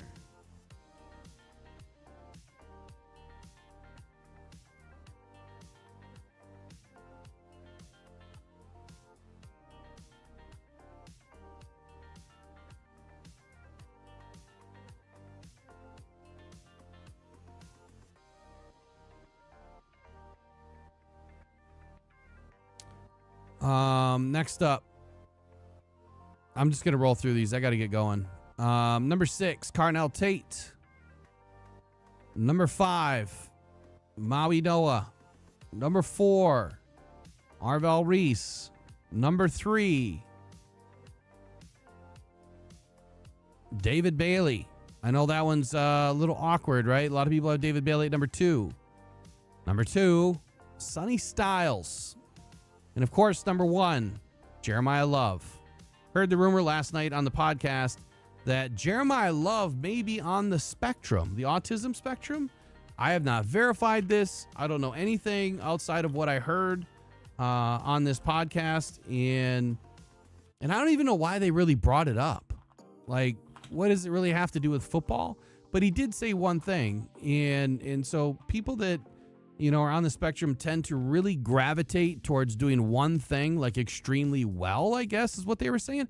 And so he gravitated towards football, and he's going to be, you know, kind of that poster child, if this is true, you know, for you know, being on the autism spectrum, to really show people that you are not limited when people say you are limited.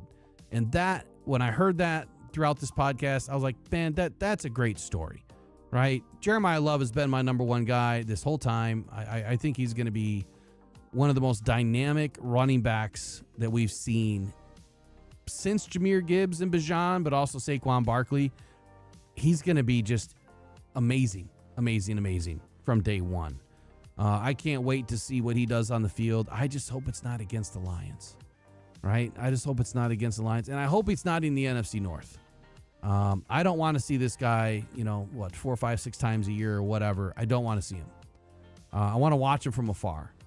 So I'll dive in a little bit deeper on the top 10 tomorrow once I do a full recap and rewrite on some of these and make sure that I'm locked in. And then Thursday, my final mock will come out. That's it. I'm way over time. I got to get rolling. You guys have been great. Sorry I couldn't get in the chat today. More than likely, we'll be back tonight. And do something. I'm not sure what yet, but more than likely we'll be back tonight, probably around the 6:30 hour, and we'll figure something out between now and then as to what we're going to do. But anyway, you guys have a great rest of your day, and we'll catch you in the next one. Pressured by Hutchinson, he goes down.